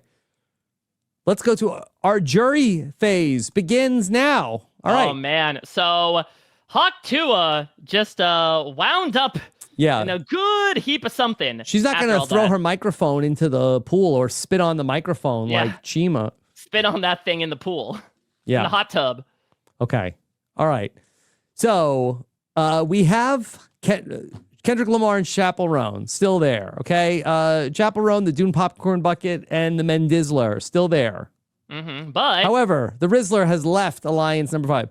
So the Rizzler is no longer part of the alliance with Chapel Roan, the Dune Popcorn Bucket, and the Menendez brothers. You know what it is? Listen, the Rizzler is able to spread his seeds a little bit. He's able to, really spread that Riz. He's ready to spread that Riz all over the house and really chum up to the other house guests. We saw that last time with him and Mu Dang playing together, making the Cowboy Carter album. So yeah, he's thinking, he's stroking his chin, right, eyebrow raised, thinking like, do I want to stick with this group? Am I 4 out of 4 or even 5 out of 5 amongst this alliance? And so he decides to seek greener pastures and leaves the alliance. It's not looking right now as accommodating or appetizing as a fresh chicken bake from Costco. Yep. Okay. And so the Rizzler gives the doom to the alliance.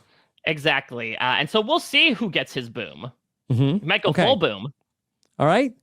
So gives the Riz face to the alliance. This will be a good time for him. Back. This will be a good time for him to win HOH, though. All right, let's go to our next HOH competition. The Rizzler will not win HOH. It comes down to the Menendez brothers, Mu Dang, and Gypsy Rose Blanchard. And the winner of HOH number 7 is the Menendez brothers, finally in power for the first time this season. So this is going to be some easy revenge. Now, and listen, they are able to have a couple of enemies to take out in this instance. These guys know a thing or two about getting even. And I also imagine that this is going to be spat right back in the face of Hawk Tua. Wow. Okay. All right. So the Menendez brothers are at the nomination ceremony, and maybe Lyle gives one nominee and Eric gives the other one. Or they alternate every other word. Yep. And so, oh no, it's Mu Dang in the popcorn bucket. Oh, I'm sorry, it's a Ray Gun in the popcorn bucket. They do look very similar. So Ray Gun and the Doom popcorn bucket. Menendez brothers, this is your alliance. What are you doing? This is one of the only allies you have left in the game, and you nominate them? Could this be a backdoor? I mean, yeah, but you have so many other options in the house. There are literally 2 people who you are working with, and you nominate 50% of them. Oh man, is this Chelsea convinces MJ to nominate Leah all over again? Not sure if the Menendez brothers... Could the Rizzler's Riz work here, where he was able to convince the Menendez brothers to take out one on the Doom popcorn bucket? I love that. I hope that's what happened. Okay, let's go to our veto draw. The Menendez brothers draw Kendrick Lamar. Okay, Ray Gun has drawn Chapel Roan. Okay, and then the Dune popcorn bucket draws Mu Dang. All right, good draw for the Doom popcorn bucket, of course, in an alliance with Chapel Roan, so that's and the Menendez brothers, so that certainly helps. So I imagine they're feeling quite acrimonious about the Menendez brothers. Okay, all right. So the winner of the Power of Veto is Ray Gun. Oh, look at this! Ray Gun is able to make her way off the block. Should I do a victory dance, Rob, in honor? Yes, please. Okay, hold on.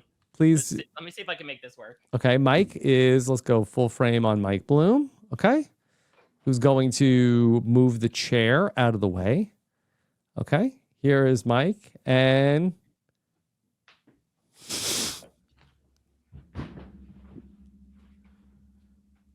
Mike is breakdancing. He's planking. Okay, he's doing it. He's got the dinosaur. Wow. I'm in And Mike, that was incredible. I'm in considerable pain. But we suffer for our art, Rob. Thank you. Okay, Scally, you got it. Wow, incredible, Mike. Oh my God. Well, I guess I earned a spot on Viral promotion for the realityflash.com. If you share the GIF, make sure you put the realityflash.com on the bottom. Yeah. You know what to do. My personal watermark. I think I just earned a spot on the Australian breakdance team for 2028. That was my audition. That was incredible. Thank you. Thank you very much. I'd like to thank Ray Gunn as the source of inspiration. All right. So, Mike, Ray Gunn, the person of the hour. Will Ray Gunn use the power of veto? Of course, right? Of course. I haven't met. She's not going to Marcellus herself.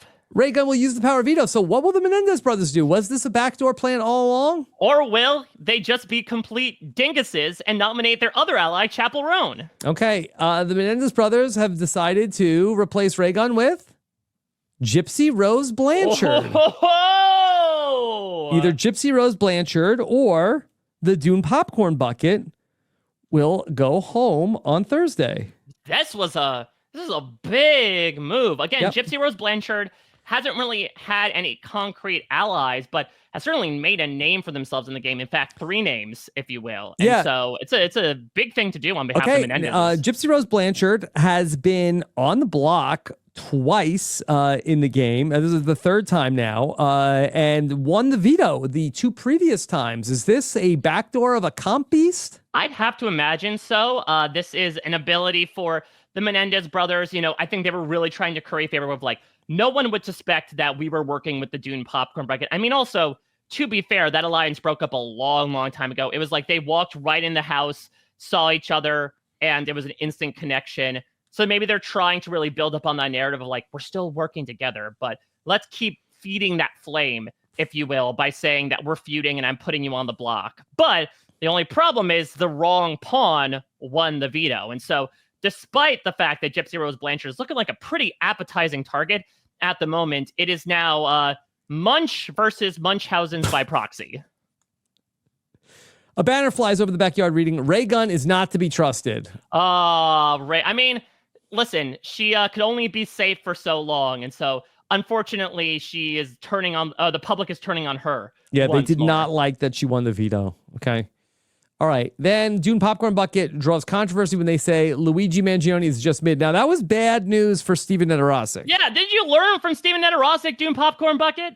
Yeah. I would not want to be on Luigi Mangione's bad side. I mean, it really depends. I think that if enough people say it, he only has so many resources. Okay.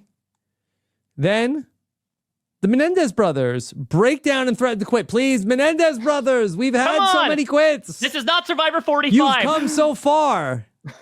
You're almost there. Yes. Okay. All right. Then Ray Gunn just fell out of a coconut tree. Why does she keep climbing the damn tree? Why did they put this tree in the house in the first place? Can they get rid of the tree? It's like when they had the rock wall in Big Brother 20. Yeah, it was a bad idea. Okay. All right.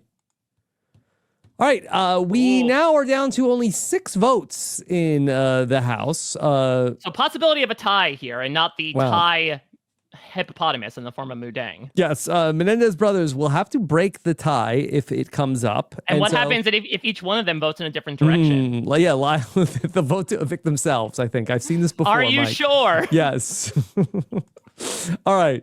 Then Chapel Roan is going to vote to evict Gypsy Rose Blanchard. Okay? Ooh, okay. Hawk Tua votes to evict Gypsy Rose Blanchard. Kendrick Lamar votes to evict the Dune Popcorn Bucket. Mudang. Kendrick said the Dune Popcorn Bucket was too holy, holier than thou. Oh, wow. Gypsy Rose Blanchard votes. That's 3 votes for Gypsy Rose Blanchard. Ray Gunn votes to evict the Dune Popcorn Bucket. Here's the Rizzler again. The Rizzler has a chance to tie it up.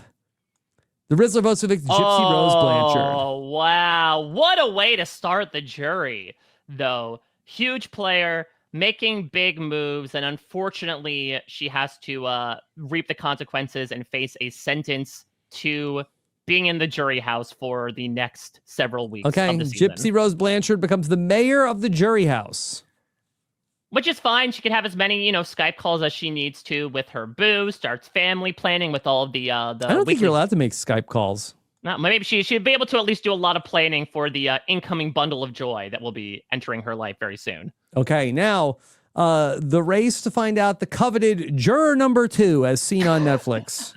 Yes, exactly. It's the who will have the movie made about them. I mean, there are certainly some candidates, and also some people have literally had movies made about them on already. Netflix. Yeah. All right. So we are down to what? Only now eight. Okay, final 8. Our faithful 8. All right. After this, we'll have less than half of what we started with. All right. Our alliances: Chapel Roan, Kendrick Lamar, sticking together. Chapel Roan, Menendez Brothers, Dune Popcorn Bucket. Do we have a name for this alliance now that's down to Chapel Roan, the Dune Popcorn Bucket, and the Menendez Brothers? Oh, what's a good Chapel title? We can just call them the Pink Pony Club. Okay. All right. Yeah. Lyle has a pink shirt on. The Dune Popcorn Bucket, I believe, was a pony once upon a time in one of these Cowboy That is Carter not events. what I thought you were going to say. Okay. All right. Let's go to our HOH competition. And our HOH competition comes down to the Rizzler, Haktua, and Kendrick Lamar. So this is interesting. Kendrick has not seen power since the first HOH. Hawk Tua was able to survive by the lubricated skin of her teeth, considering that she had her HOH nullified. The Rizzler has kind of been this enigmatic force behind the scenes of the game. Yeah. He has not won a competition, but also nobody's targeting him. And has been the deciding vote on a lot of these different votes. Let's see. The winner of the Week 8 HOH is the Rizzler. Oh, I love it, but I also hate it for the Rizzler at the same time. This is why Dr. Will threw all those competitions, Rob, so that he can make all these faulty promises and never have to cash those checks. The Rizzler may have to F around and find out here. Okay, all right. Somebody is gonna be getting the doom, okay? So here comes the Rizzler, and we don't really know who the Rizzler is aligned with. Well, yeah, he did leave the former Pink Pony Club. Yeah. So he may feel the PPC are POSs and put up some combination of right. the Menendez and Chapel Roan. And he tends to vote with the House, so let's see what the Rizzler ends up doing. And so the Rizzler has nominated the Menendez Brothers and the Dune Popcorn Bucket. Really burning that bridge, saying that he was never a part of them. Again,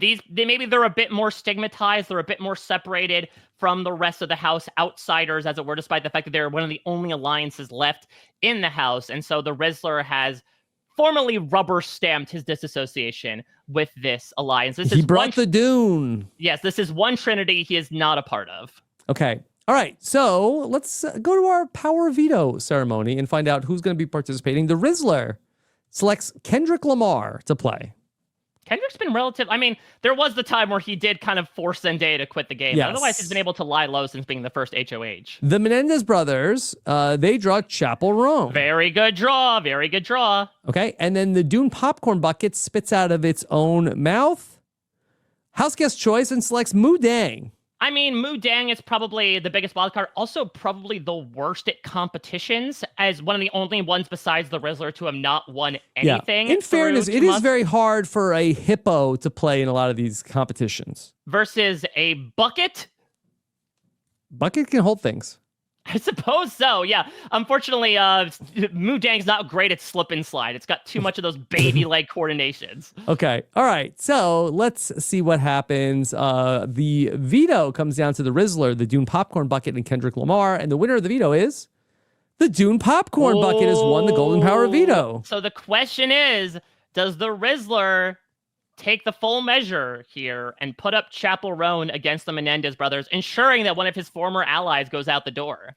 This is the second power veto win for the Dune Popcorn Bucket. Are you like an awards announcer as the Dune Popcorn Bucket rolls its way up to the stage? I'm keeping the stats for the people watching along with us. And the third competition win for the Dune Popcorn Bucket, former HOH. Veto part 2. Okay. All right. So let's see. The Dune Popcorn Bucket, we assume, will use the power of veto here and get itself off. All right. As one does Yes. with the Dune Popcorn Bucket. will it be Chapel Roan, or will the Rizzler go rogue and throw up one of these other non-affiliated You players? have a pick here, Mike? Who does the Rizzler put up? I think the Rizzler has to stick to his guns here. I don't think that he would try to curry favor with the alliance he left behind by saying, like, well, I'm not going to put up Chapel Roan. Like, don't draw the line at that. I think he has to finish out the job, make sure he then assimilates himself back in with the rest of the house. Otherwise, he's going to be branded as, like, if you're loyal to everyone, you're loyal to no one. All right. The Rizzler. He has decided to name Chapel Roan. Smart decision, kid. Smart decision. Okay. Chapel Roan is back on the block for the second time. Chapel Roan got saved during the week that Zendaya quit the game. And so let's see what happens in the house this week. All right. Haktua is holding space for the lyrics of Defying Gravity. I mean, good. I'm glad that somebody should, honestly, in this house. And so she has been trying to grab onto the finger of Mu Dang, but it's like basically nothing because it's just a little maw on a hippo. But she has been trying her best, a la Ariana and Cynthia. Haktua girl was defying gravity for a while this year. Yeah, unfortunately. Before gravity had a cruel comeback. But you could also say that saliva itself does not defy gravity. No, very much affected by the laws of gravity. Okay.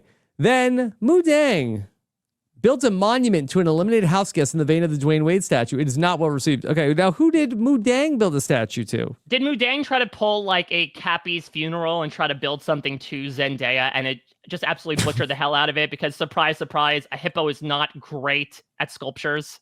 I could see that. All right, then, okay, Ray Gunn and the Menendez brothers. Ray Gunn attempts to blame and call out the Menendez brothers for certain actions in the house and how the Menendez brothers deserve to leave. So Ray Gunn openly campaigning against the Menendez brothers. Yeah, I think Ray Gunn, much like... It's a mistake, Ray Gunn. Well, I think Ray Gunn, much like her Australian equivalent in Bowie Jane, has kind of had enough. You know, she feels like she has kind of been used and abused by the Menendi throughout this season, and is like, you know what? I'm finally taking a stand here. I'm putting myself the Menendez out. brothers took the stand. Yeah, exactly. I'm going to put myself out on an island, much like the continent in which I reside. I'm putting myself in the spotlight like I am tending to do, and I am going to formally campaign to take out these two guys once and for all. Okay, let's see. The Menendez brothers and Chapel Roan face eviction. We have 5 votes to evict tonight. All right, so let's start with, I think Kendrick is an easy one. I think he's going to vote. Kendrick Lamar will vote to evict the Menendez brothers. Yep. I also think that Ray Gunn will vote to evict the Menendez brothers. Ray Gunn votes to evict the Menendez brothers. Okay, so that for the Chapel Roan to stay. Yes. So right now, every other vote would need to go to eliminate Chapel Roan to get rid of her at this point. She only needs one. Dune Popcorn Bucket votes to evict the Menendez bros. That must have been a tough decision for them. Only Mu Dang voted to evict Chapel Roan. Yeah, he went up to the 2 cakes in the eviction room and promptly gnawed on the Chapel Roan. Now, maybe it's just because it was a tastier confectionery, but unfortunately it does end up going a bit rogue here, out on its own in captivity, as the Menendez brothers, by a vote of 4-1, they, who once upon a time had a bad jury verdict come down to them, will be joining the jury. Juror number 2, okay. Hey now, don't dream it's over. The Menendez brothers. Is that what the Pop-Tart mascot's holding up? Yes, that's the sign. That's what it says. Okay, the Menendez brothers get a different photo for their eviction. Oh, I didn't notice that. Very artistically special. done. Yes, that they go from in their normal clothes in the house, but then on the jury they're in their prison clothes. Yeah, which unfortunately, if Charlie XX was on there, you knew she'd be able to pull off those brat jumpsuits. Okay. And so Chapel Roan will reply to the rest of the house as the Menendez brothers are walking out. My kink is karma, and we will see if that karma is coming swiftly, not swifty, for everyone that put her on the block so far. Okay. All right. So let's go ahead and now see where things are at as we get to our final 7 in the house. Oh my Here we go. goodness. Or is it 6? Is this final 6? No, This seven, is the seven, 7-7. seven. Okay. All right. All right. Only 2 alliances. Chapel Roan is working hard right now. Yes, but the only issue is neither she nor her allies are winning anything. She keeps getting nominated because the other people are winning and throwing her up because she is one of the most powerful people in the house. So, yes, it's helping her survive, but if she actually wants to hold the key again and actually get rid of some of these SOBs, And hold space. yeah, to hold space, she has to start working here. She can't just be your favorite HOH's favorite HOH. Okay. Final 7, HOH. And so it comes down to Kendrick Lamar, the Dune Popcorn Bucket, and Chapel Roan. This could be huge for Kendrick Lamar or Chapel Roan. Okay? This is great. This is Chapel Roan and her 2 tightest allies. She is good either way. The winner is Kendrick Lamar. Kendrick Lamar back in power for the first time since week 1. Yes, he is so excited because he finally gets all the condiments he wants in an HOH basket, including mustard! All right. Kendrick Lamar has been working hard this whole season and is ready to go with nominees. So who do you think's on Kendrick Lamar's diss track list? Well, so is he going for the people that came for Chapel Roan? You know, is it sort of like if you come for her, you come for me? Because if that's the case, listen, the list is long, but I would imagine the Rizzler might be a part of that. I would imagine Hawk Tua might be a part of that. So listen, he doesn't even need to turn that TV screen on, TV off right now. He has his nominees in mind, and he is more than happy to speak his mind about them. All right, let's see. Our nominees end up being Ray Gun and the Dune Popcorn Bucket. You know, this does make sense. Yes, he wanted some revenge on the Rizzler, but of course, one of his more infamous disses on Drake was about perhaps Drake's unique interests in younger women. And so he did not want to necessarily, point the finger back at himself by putting a kid on the block. Okay. All right. Boy, I bet Kendrick Lamar would have a pretty good diss track about the Dune Popcorn Bucket. Oh my God. Yes. It would be like platinum selling album. I think it would absolutely break the world. Okay. I mean, at first I would have the world incredibly confused, but then once actually people listen to the lyrics, and what he could do is he could remix the in the background as sort of a beat behind it. Okay. All right, Mike, let's go to our power of veto. And so Kendrick Lamar draws Chapel Roan, of course. Great. And that wasn't even America's choice or Houseguest's choice. Pitch perfect week for her. She has her face painted all white, but she is far from aghast at the news that's been befitting her this week. Okay. Ray Gun draws Hawk Tua Girl. Meme begets meme. Okay. And then Dune Popcorn Bucket has drawn, spits out, it's a chip for the Rizzler. Okay. Things aren't so great between them, but, any port in a storm, or I suppose any oasis in a desert for the Dune Popcorn Bucket. And so maybe it's going to try to rekindle things with the Rizzler. Okay. All right. POV, Niagara Balls. Oh, the Dune Popcorn Bucket. You think this would be a lock for them, but unfortunately they do finish in last. Okay. But I believe this is the one where like the balls are bouncing down from the sky. So again, this would be perfectly within the skill set of the Dune Popcorn Bucket. Mm-hmm. Okay. So the winner of the Power Veto ends up being Chapel Roan. Okay, well, this is really the week. Kendrick Lamar and Chapel Roan strike back. Okay, Chapel Roan has won the Power Veto. Do we think Chapel Roan uses the Power Veto here? Absolutely not. I think she's going to respect Kendrick's wishes. He has been really by her side through the innumerable amount of times that she has been nominated. And so I think she's fine with either one. Oh, actually, she might use it on the Dune Popcorn Bucket, the more I'm thinking about it. Mm-hmm. Because it is interesting. I did not point this out, and the more I think about it, the kind of tougher it is for Chapel Roan that she only has 2 allies in the game, Kendrick and the DPB, and one just nominated the other. Is there a chance that she decides to go a bit solo here and decides that she has to guarantee that both of her allies stay in the game this round and pulls him off the block? That would be super interesting. I don't think it happens. I think they control the votes enough to keep the Dune Popcorn Bucket, but let's see what happens. Chapel Roan uses the Power Veto on the Dune Popcorn Bucket. Yes, I know that she Great call, Mike. Infamously said it's all in my head, but I want nonfiction. And this fan fiction turned into a reality. Big move made by Chapel Roan. She's trying to have her cake and eat into, unlike the one that Mudang 8 famously decides to, I guess, try to keep her own challengers-esque arrangement in the house going strong. Okay, so let's see what Kendrick Lamar ends up doing. What do you think? This is Hawk Tua? So Raygun's already up. It could be like Mu Dang could get thrown up as someone. The Rizzler, watch out. Yeah, Rizzler is someone who did just nominate Chapel Roan, so. Okay, let's see. Kendrick Lamar has named a replacement nominee in it. Mu Dang. Oh, interesting. See, I thought that Kendrick, Kendrick's probably feeling a certain way. This might be shades of when Leah used the veto on Angela against Quinn's wishes, where he is quite surprised about what happened. And so his mind blanked, and the first thing he saw was that cute little hippo's face and decided that that hippo would be hungry no more. And that, much like the Doom popcorn bucket, Rob, they're both gobbling balls. Okay. Raygun makes a plan on eviction night to shout out her dogs at the crib. I mean, that's a bit of a different take from Bowie Jane shouting out all of Australia. I suppose she took that honor away from her. Okay. Mu Dang in the Dune popcorn bucket. Mu Dang rides the... Why is Mu Dang always riding other things? That's Mu Dang's power. Mu Dang is so cute. How's Mu Dang riding the popcorn bucket like a horse? Well, of course, the sandworm is something that gets ridden in the Dune franchise. So I think that Mu Dang's just feeding into canon, Rob, and is able to say and use their power. That's how charismatic they are, Rob, is they are able to convince others to ride them, despite the fact that Mu Dang is perfectly suited to be ridden. Okay.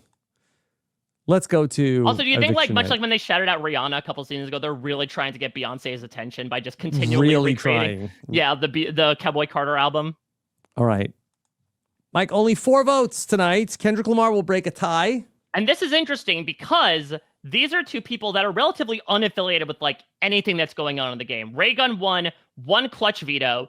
Mu Dang hasn't won crap. Much like the stuff that's probably festooned in their zoo holding pit at this point. So it's really going to come down to which one they feel they don't want to continue in the game with. Yes, Raygun is slightly more of a competition threat. Is that something you want on your side or something that could pose to be some competition later on? Though we know how Raygun does it in competition. So Raygun has only won the 1 veto so far this season. So it's not like that Raygun is a huge comp threat. Raygun also keeps falling out of coconut trees. So how big of a threat are they? Yeah.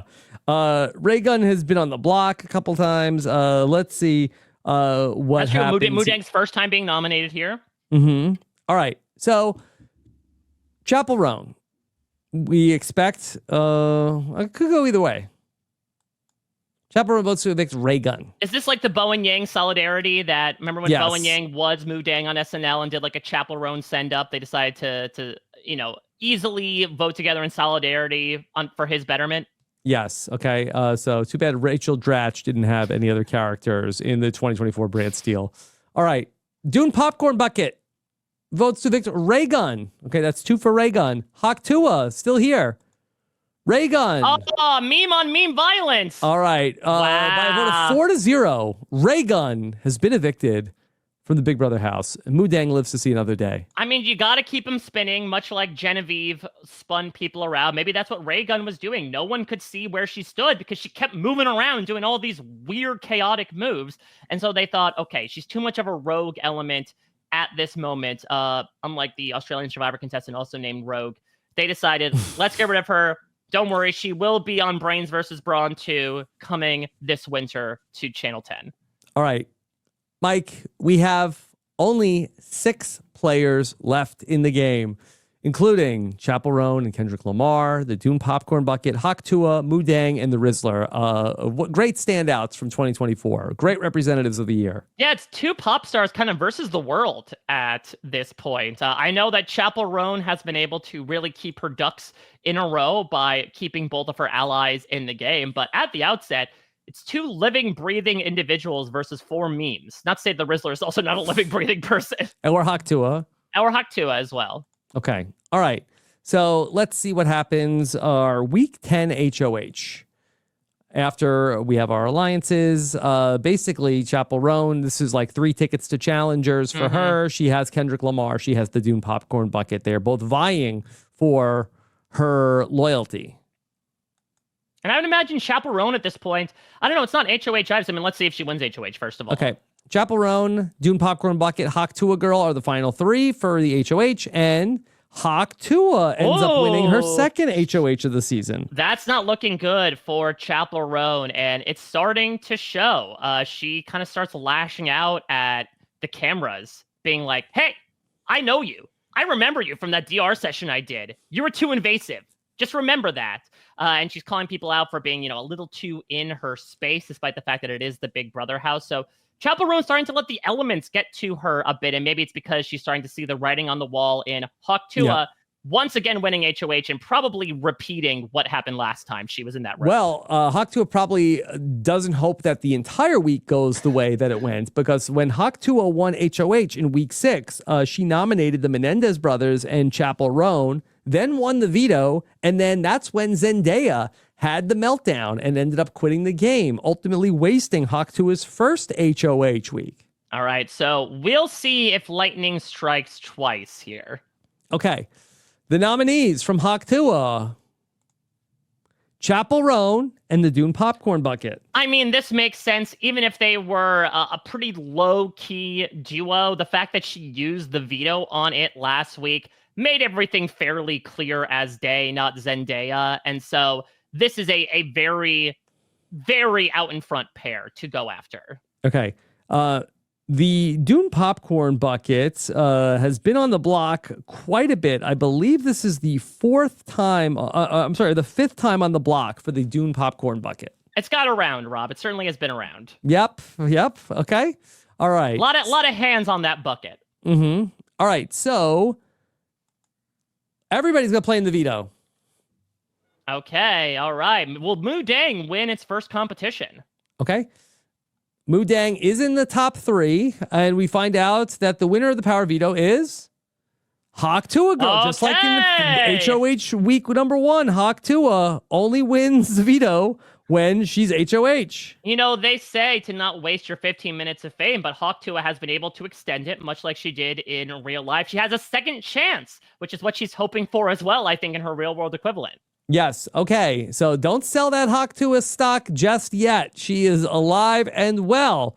And now she will probably not use the power veto. No, I think she really wants to cement this and hope that Kendrick Lamar does not continue to go full evil dick on people and cause others to quit the game.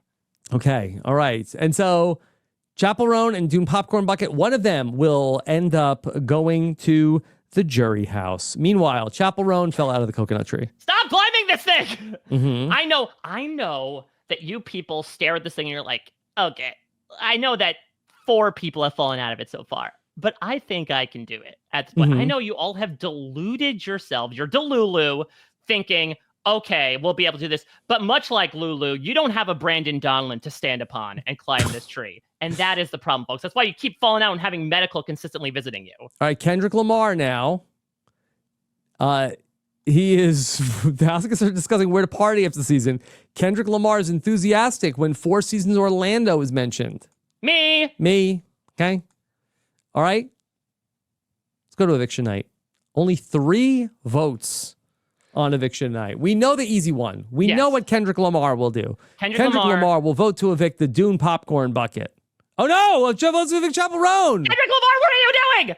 Kendrick Lamar goes into the diary room and he looks Julie Chen cold-blooded. He looks her in Julie Chen Moonves in the eye and he says, I hate the way that you walk, the way that you talk. I hate the way that you dress. I hate the way that you sneak dissed. If I flight, it's going to be direct. And he is sending Chaperone on a direct flight out of the house right now. That was the one vote she needed to be locked in. She could have swung one more, but I think that seals her fate, Rob. I think we're experiencing the fall of a Midwestern princess. Votes Vic Chaperone. Rizzler. Now, we just did it in alphabetical order. Is it possible that Moo Dang and the Rizzler were already voting out Chaperone and that Kendrick Lamar just wanted to vote with the house? I mean, that is maybe the low-key Cowboy Carter duo that we did not realize were a thing.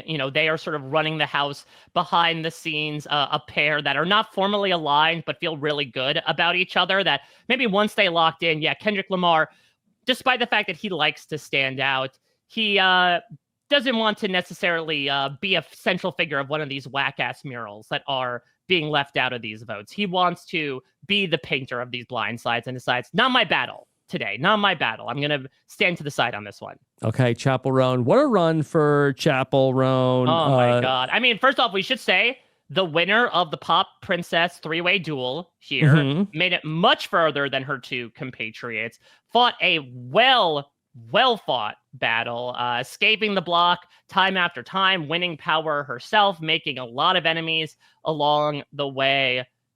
Safe to say, Rob, for many reasons, AFP might be in the cards for her in a few weeks. Yeah, it looked bleak for a little bit. It started off really good, then it got bleak, and then her and Kendrick made a little bit of a comeback against the House, but the powers that be ultimately got her. And so let's just look at the lay of the land right now, because let's take a look at the alliances, because right now there had been no alliances in the House, but a new alliance forms at the Final Five: Hawk Tuah, Kendrick Lamar, and the Rizzler.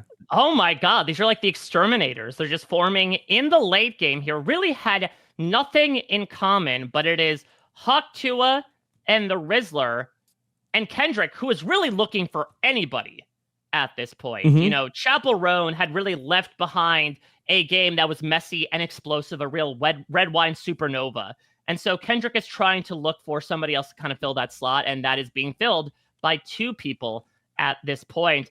This is interesting because the Rizzler also might low-key be working with Mudang at this point. And then if we're at the Final Five, this leaves the Doom Popcorn Bucket pretty firmly on the outs of everything. Okay, and maybe speaks to why Kendrick Lamar was so willing to vote out Chapel Roan in that last round. Okay, so Hawk Tuah, Kendrick Lamar, and the Rizzler. Mike, do you have a name for Hawk Tuah, Kendrick Lamar, and the Rizzler? Oh my goodness. I mean, I'm thinking about what are some things that they all enjoy doing. Let's okay. Let's come back. Okay. We'll come back to that all one. Right.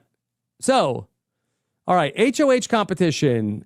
Mudang sucks at these challenges, Mudang is bad at challenges. We know this. Okay, the winner of the HOH is the Rizzler, has won his second HOH. All right, part this of the is new great alliance for this newly. I don't know. Should we call them Costco? Because they're, they're in big business. They've got a bunch of treats that they are hoping to get themselves to the end. Of course, the Costco group is known as a trio, though that's no offense to other people in the party, such as Mother of Big Justice, the unfortunately named people, and everyone else who's a part of that group. Uncle, what's his name? Cousin, the guy with the provolone. And I didn't even know there's a cousin. Oh, there's a cousin. Cousin Anthony, I think his name is. Oh, wow.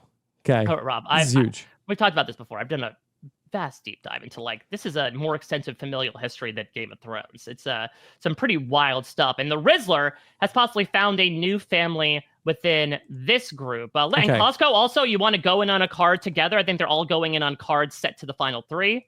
Okay. All right. So, Mike, there's only two people not in the Rizzler's alliance. That's the Dune Popcorn Bucket and Mudang. You think that Rizzler might have a soft spot for Mudang, though, but Mudang's not in the alliance. I mean, this could be a Renegades Dan Memphis situation where the Rizzler's like, I've got to hide.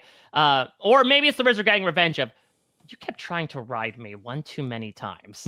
Stop riding my ass, quite literally. All right, so let's see. For the Rizzler has nominated the Dune Popcorn Bucket. We're the Rizzler. Of course, we're going to nominate the Dune Popcorn Bucket and Mudang. Exactly. Listen, we're all about imbibing in excess, but things even go a bit too far when it comes to alliances. You got to draw the line somewhere. The Rizzler has been able to show with pinpoint accuracy the ability to choose his battles. And right now, he has permanently forsworn his former ally from the first week in the game. That was through the Menendez brothers, the Dune Popcorn Bucket. Mudang, I think he's friendly with, but this is sort of like a Tyler and Big Brother 20 situation where he's like, I like Sam. I don't think I could continue in the game with Sam. Yeah, okay. And Mudang also threatened to curb stomp somebody at one point. Wow, okay.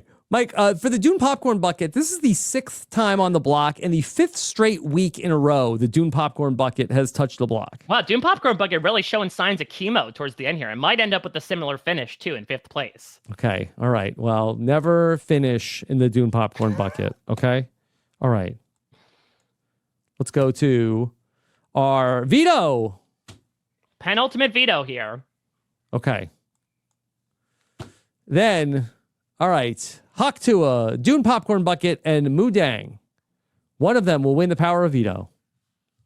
It will be the Dune Popcorn Bucket will live to see another day. Moo So Dang. resilient.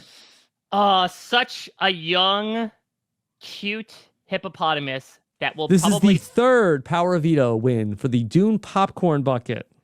Moo Dang's soon to be going extinct, Rob. I don't see a way out of this. Pending a breakdown of the Costco subscription group share program that these three new allies are on. It's going to be tough to overcome Moo Dang. that. Okay. All right. Dune Popcorn Bucket will use the power veto, and the Rizzler will have to nominate either one of his allies. I mean, that is something Kendrick that could Lamar or lead to Hawk some bad Tua. blood. Okay. I think it's Hawk Tua. Let's see. No, it's Kendrick Lamar. Wow. Kendrick Lamar, amazingly, I believe this is the first time on the block for Kendrick Lamar. Yeah, because I think a lot of people feared what would happen if they incurred his wrath by putting him up there. But listen, the wrestler ain't scared. The wrestler Rizzler's doesn't not flinch. scared. Okay, Kendrick Lamar should have the votes to stay. I would imagine so, if the plan holds as it should. He has one vote in his pocket, at least, in the form of Hawk Tua. Worst comes to worst. If Dune Popcorn Bucket The Rizzler goes can break rogue, the tie. the Rizzler breaks the tie in his favor. Yeah, okay. Now, this has been such an interesting duo to follow all season. I feel like that there's probably so many, like, funny moments that, like, this is, like, the comic relief of the show, the relationship between the two friends, Dune Popcorn Bucket and Moo Dang. After borrowing an item from the Dune Popcorn Bucket, Moo Dang accidentally breaks it. Look, that's going to happen. You let Moo Dang borrow your stuff, Moo Dang is going to break it. Yeah, it's not exactly a bull in a china shop, but I feel like a hippo in a Big Brother house is the equivalent metaphor here. All right, so let's see what happens on eviction night, okay? It's Kendrick Lamar and Moo Dang. They're both going to give their speeches. I mean, listen, Dune Popcorn Bucket is all alone without an ally at this point. It's looking for any reason to get rid of somebody. I think Moo Dang might have just sealed her fate here. Okay, let's see. Dune Popcorn Bucket throws a vote at Kendrick Lamar. Let's see. Vote to evict Moo Dang. Wow. Yeah, listen, Dune Popcorn Bucket's petty AF. Does not like the fact that Moo Dang broke one of their little sound machines to help put them to sleep and call them and out. Hawk Tua girl will vote to evict Moo Dang. No, vote to evict Kendrick Lamar. What? Wow. Hawk Tua? Just like, look, everybody's like, we love Hawk Tua. We can trust her. She's not going to screw us over. That's what Kendrick Lamar thought. Here, take all my money, Hawk Tua. Oh, my God. Kendra, you backed the wrong horse here. And she was one of the rare She did people the to rug not... pull. Yeah, she did the rug pull. Ah, damn it. Should have known. Fool me once, shame on me. Fool me 2 times, shame on me. All right. So the Rizzler has to break the tie. Who's he going to pick? The Rizzler will sadly vote to evict Moo Dang. Okay, and we that thought was Kendrick tough. would be safe. Oh, and Kendrick is on cloud 9. He stands up calling himself the Black Noah. I just strangled me a goat, but in this case, this goat is a hippo. More exciting than I expected, Rob. Totally expected that vote to flip-flop, if anything. I thought that Moo Dang might have sealed her fate when she broke a personal possession of the Dune Popcorn Bucket, but leave it to Hawk Tua to always keep you spinning, always keep you guessing, and as a result, we led to the first tie vote this season. Okay, and appropriately, a tie vote for Moo Dang. Unfortunately, Moo Dang.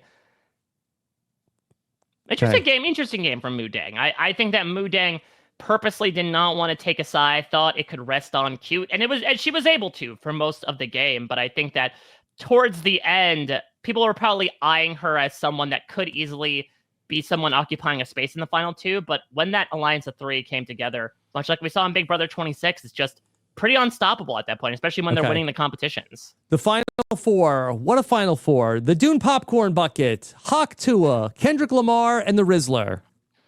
Dune Popcorn Bucket, it's win or go home at this point, right? You would think so. Okay. All right.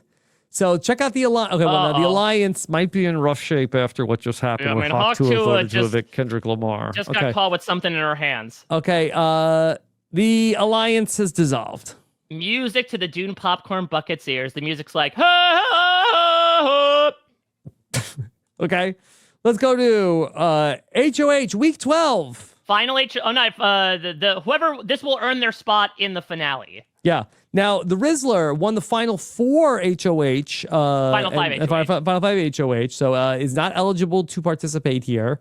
And so the winner ends up being the Dune Popcorn Bucket has picked a great moment to win its second HOH of the season. Stamp your ticket for that finale. The Dune Popcorn Bucket's going to sit around that table saying, Remember when we built a statue to a Pop-Tart? All right, so now the Dune Popcorn Bucket is going to have everybody scrambling. All right, so 2 nominees to go up on the block. Doesn't matter so much, really, who's going to be and the Dune winning Popcorn veto. Bucket has plenty of people to take out their aggression on.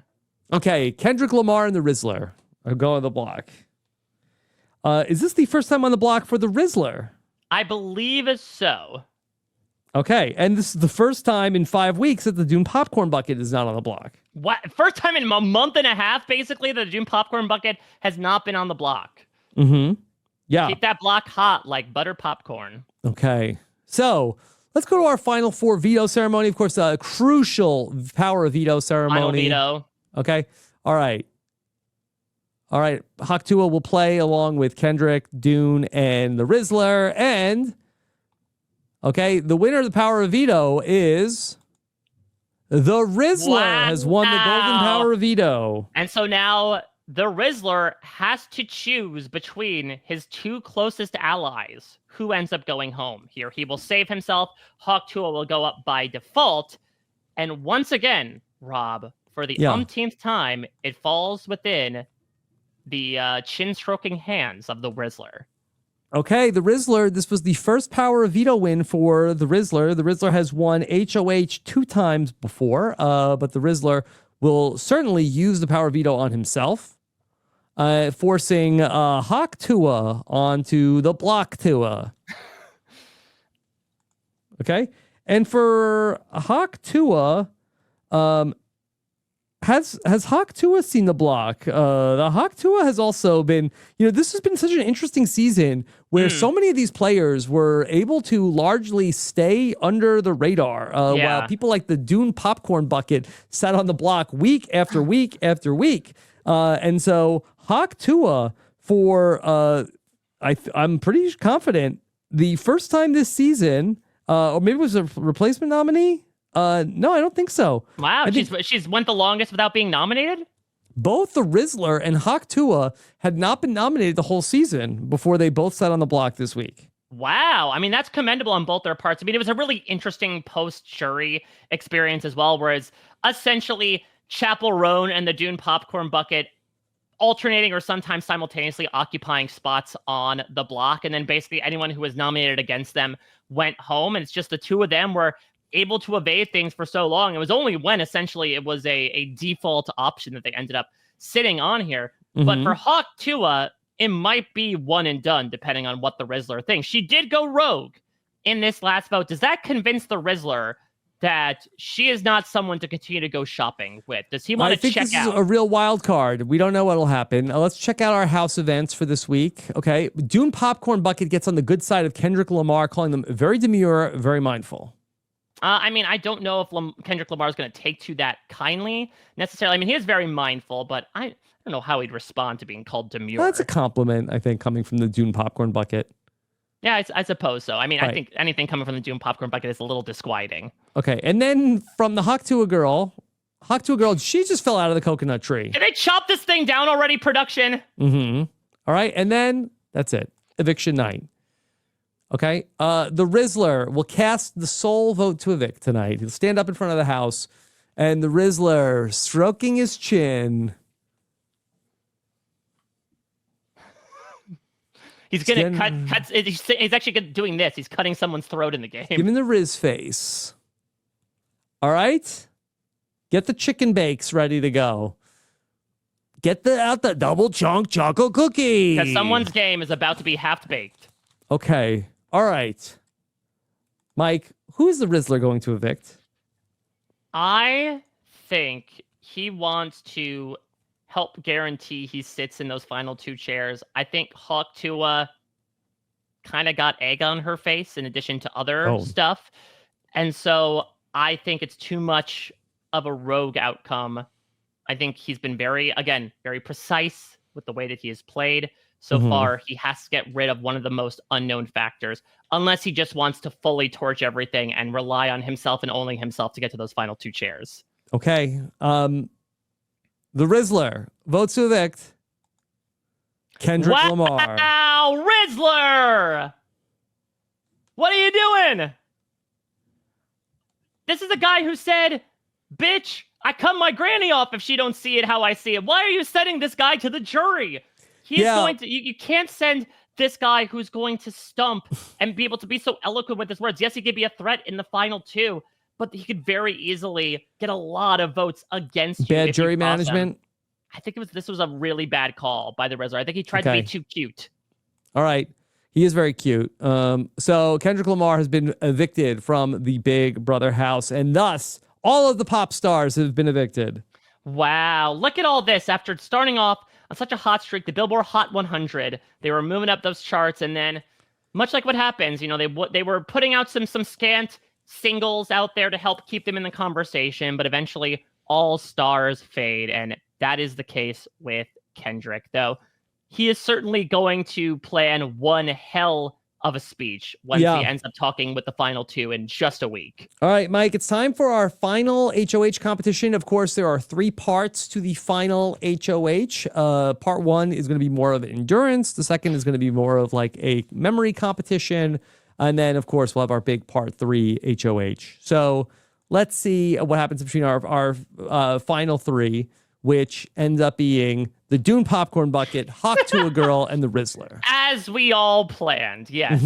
There's only one way 2024 Titans of can end. 2024. Or Rebels. Okay. All right.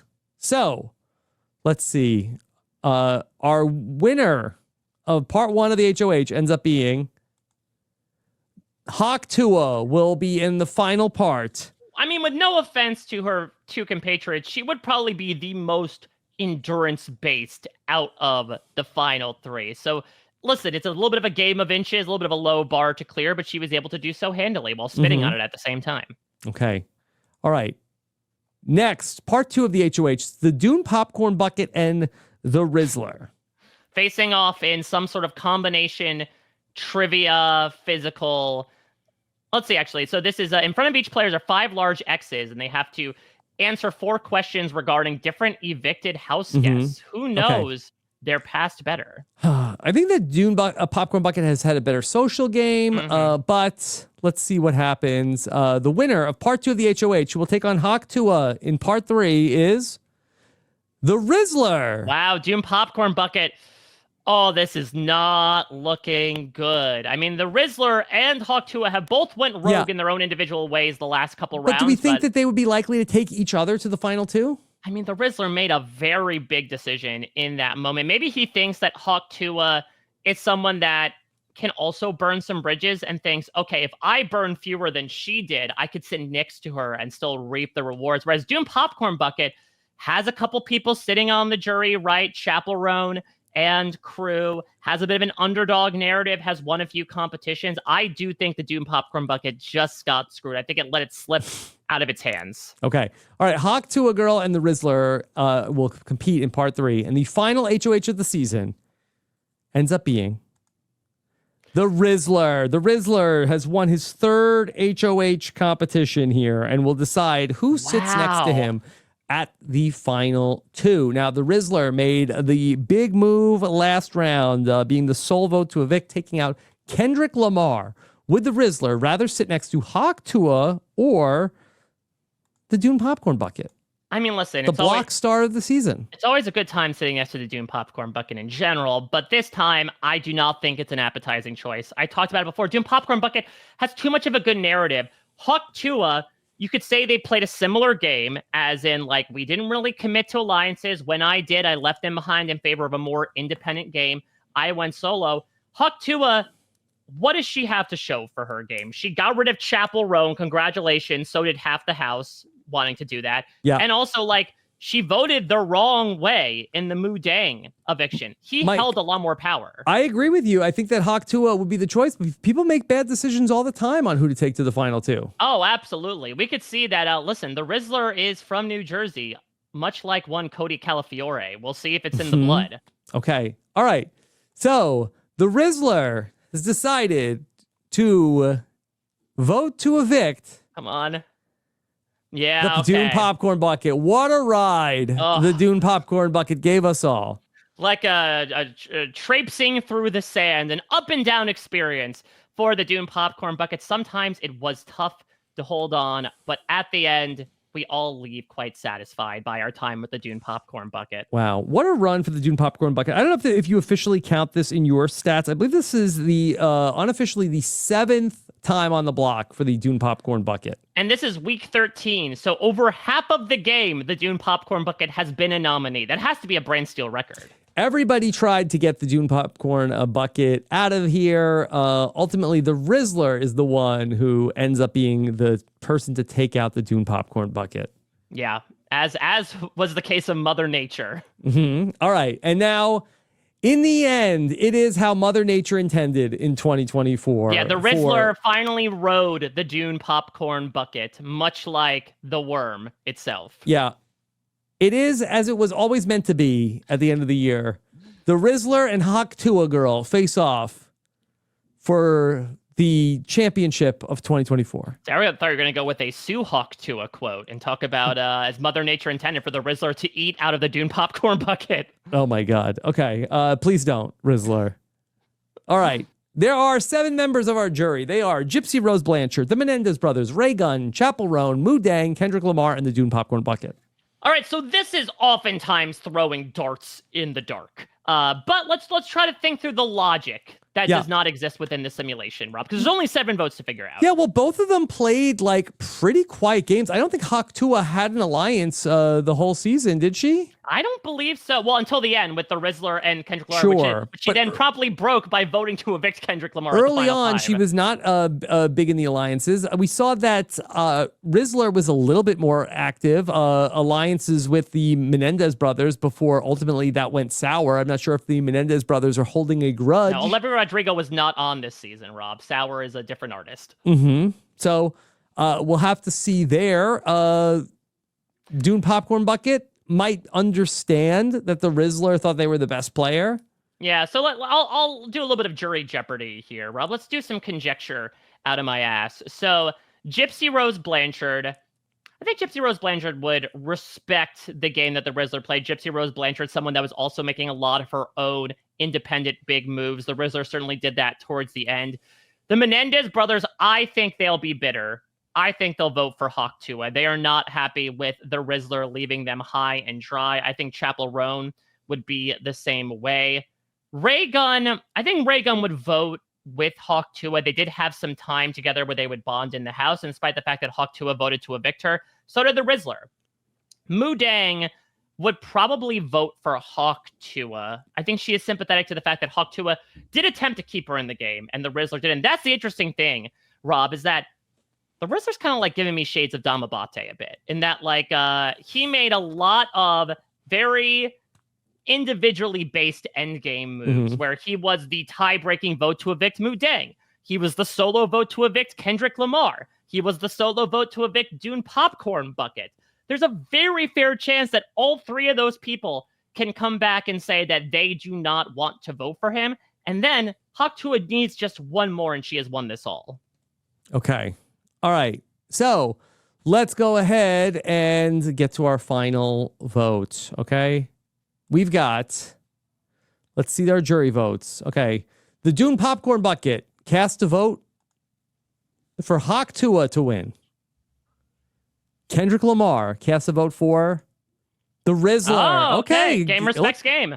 All right. 1-1. Mu Dang. Actually, Kendrick, when he stands up, he does say, "Tell me why you think you deserve the greatest of all time, mother effer." Okay. And the Rizzler was able to field that question better than Hawk Tua. Mu Dang, that he was willing to ride the Rizzler around the house. Let's see how he votes. Mu Dang votes for the Rizzler to win. Yeah, those rides meant something at the end of the day. She'll always remember those good times better than the one bad time of the Rizzler voting to evict her. Okay, Chapel Roan. Okay. Votes for Hawk Tua. Okay, yeah. She has endorsed Hawk Tua to win. Okay, so now we're at what? 2-2 with 3 votes left. Tua. Tua. Okay. All right. Mike, Raygun was a wild card this season. Raygun As she dances up votes to for the Hawk box. Tua. 3-2 Hawk Tua. Okay, one more, and this is wrapped up. All right, the Menendez brothers, they were with the Mendizler Alliance. Do they remember the good times with the Rizzler? They do They not. don't! Hawk Tua! Has won by a vote of 4-3. You blew it, kid! What happened? Wow. Hawk Tua, what a year. Wow. Listen, she thought that she would go out with 2024 on a low note, but just when she needed it most, she had a little bit Like of a phoenix rising from the ashes once again. Hawk Tua, queen of 2024. Hawk Tua win on that thing, and indeed she did, that thing being this BrantSteele. Wow. Congratulations, Hawk Tua. Great job by the Rizzler. Also, Actually, the popcorn bucket. This is probably not a good idea to give Hawk Tua girl $750,000. This is probably the worst thing we could have done. Okay. Wow. She's done so well this year. Okay. All right. So fan favorite comes down to the Dune popcorn bucket, Kendrick Lamar and Moo Dang. I mean, Moo Dang, of course, incredibly popular regardless of how she did. Dune popcorn bucket, massive underdog. Kendrick Lamar was running a lot of stuff behind the scenes, so this does make sense from my perspective. Unfortunately for Chapel Roan, who loses out here. Dune popcorn bucket is in third. Okay. I think Moo Dang's winning this. Of the fan favorite is Kendrick Lamar. Whoa! Incredible. Wow, what a great job. Hawk Tua ends up being the person, Hawk Tua had some real adversity in this game. Hawk Tua, that she won HOH back in week 6, had the Menendez brothers and Chapel Roan on the block. She won the power of veto. And that's when Zendaya had her breakdown and ends up leaving the game. Hawk Tua perseveres. She doesn't end up touching the block until week 12 as a replacement nominee at the last possible time that you could go up on the block. She ends up then winning the power of veto. Winning the HOH and the power of veto again in week 10.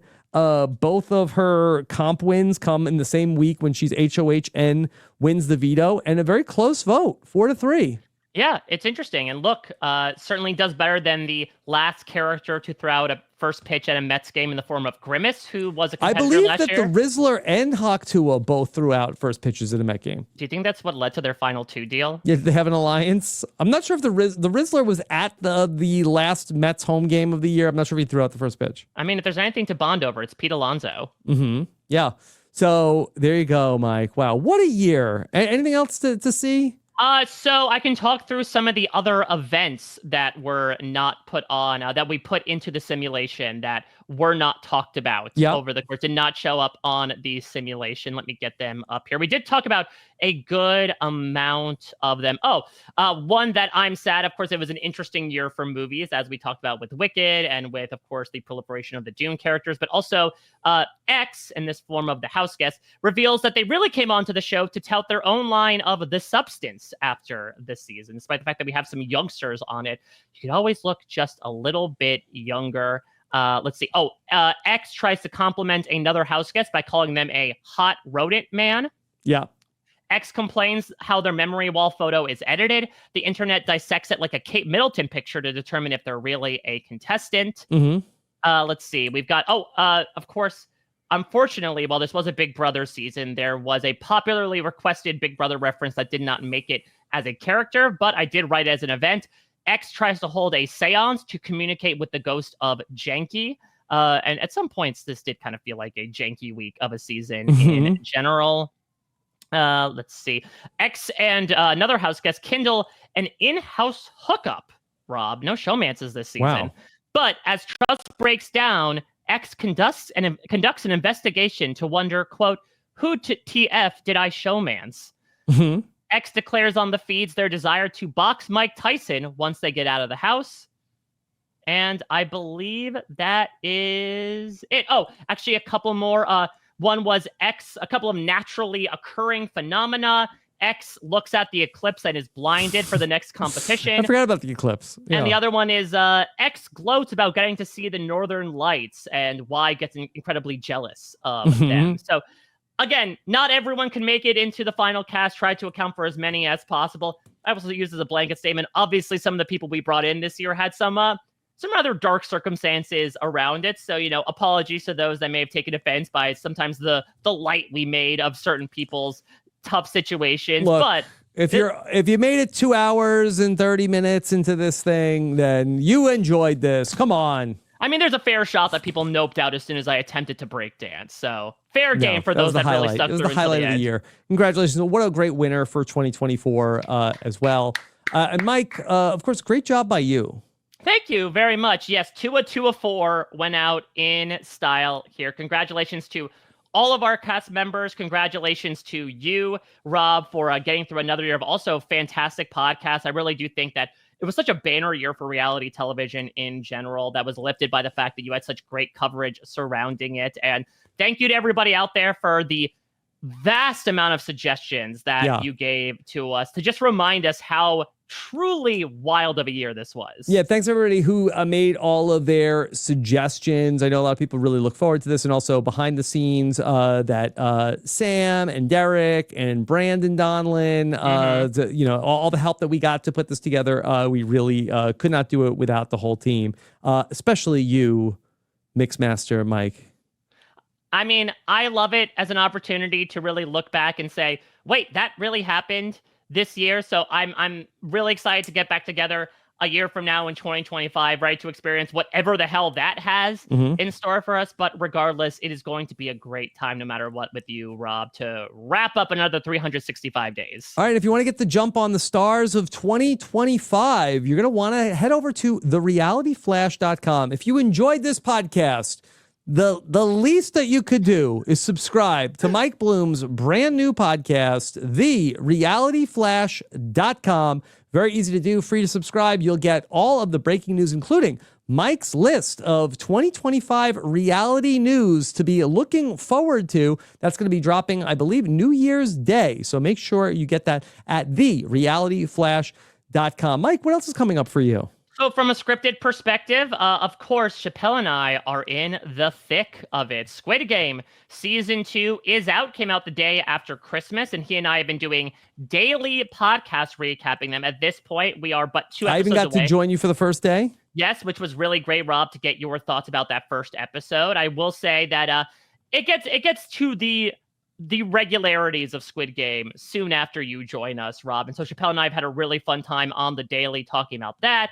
I'm talking Silo with Grace Leader. I'm talking Battlestar Galactica with Josh Wigler. And before we know it, Rob, January is upon us, and soon we'll close our eyes a la Squidward, open it up. It's February, and that is when Survivor 48 is coming out. I had the great pleasure of getting to go to Fiji for the preseason and first few days of Survivor 48. So I'll give you those cast interviews, everything you need to know about the newest group of castaways to welcome in yet another season of what has been a great streak of Survivor seasons so far. You can check out everything I'm doing, including my cameo, and I will break dance in Ray cameo gun style right now. I am not, I'm perfectly shameless to do whatever you want me to do for $15 a pop over at a Mike Bloom type on all forms of social media. And Rob, thank you again for being such a conduit to this malarkey. It's always such a pleasure to get to do this at the end of each and every year. Who has more fun than we do, Mike? It's a very short list. As small as Mudang and the Rizzler combined. Okay. Well, we hope that you all will be holding space for more nonsense coming up in 2025. We love to read your comments, so let us know what you thought about the BrantSteele and how it all went. And until next year, we can't wait to see the stars of 2025. Take care, everybody. Have a good one. Bye.